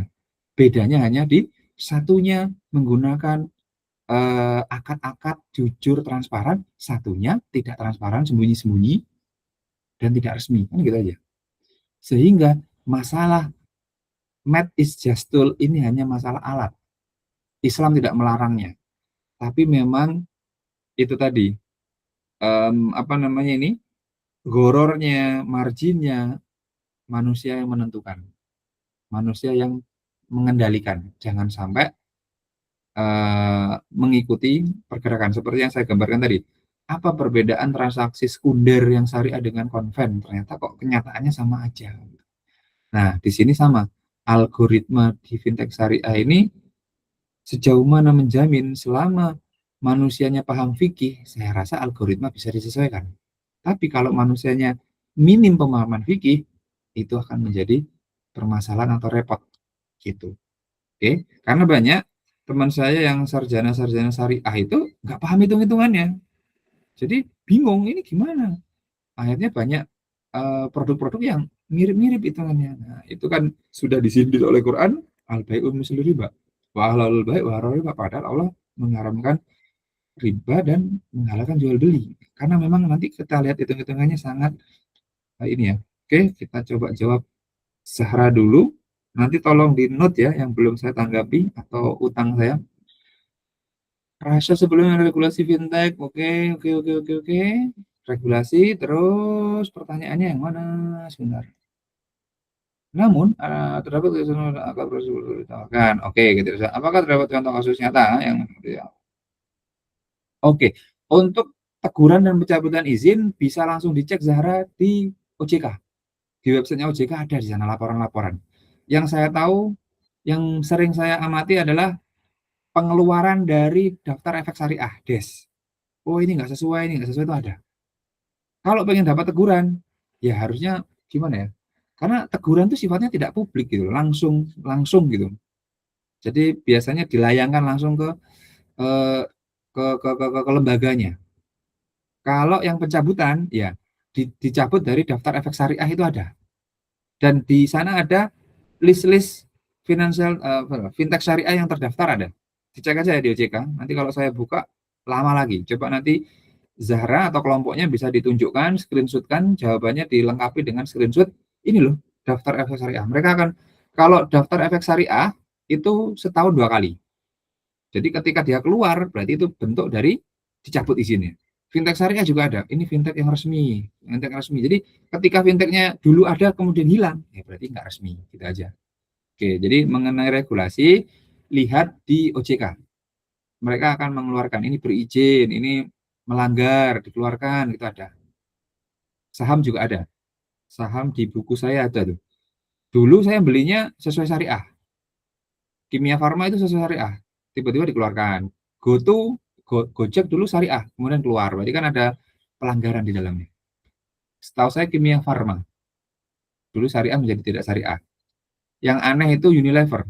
Dari dulu sampai sekarang syariah. Padahal ada fatwa yang mengatakan perusahaan berafiliasi dengan Israel itu diharamkan. Tapi di sahamnya kok masih bisa dibeli dan bisa dijual di sistem online trading syariahnya ada. Oke, itu ya.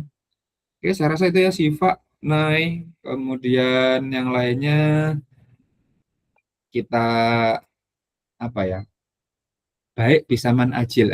Jawab bil ajil gitu. Jawab dengan cara dicicil.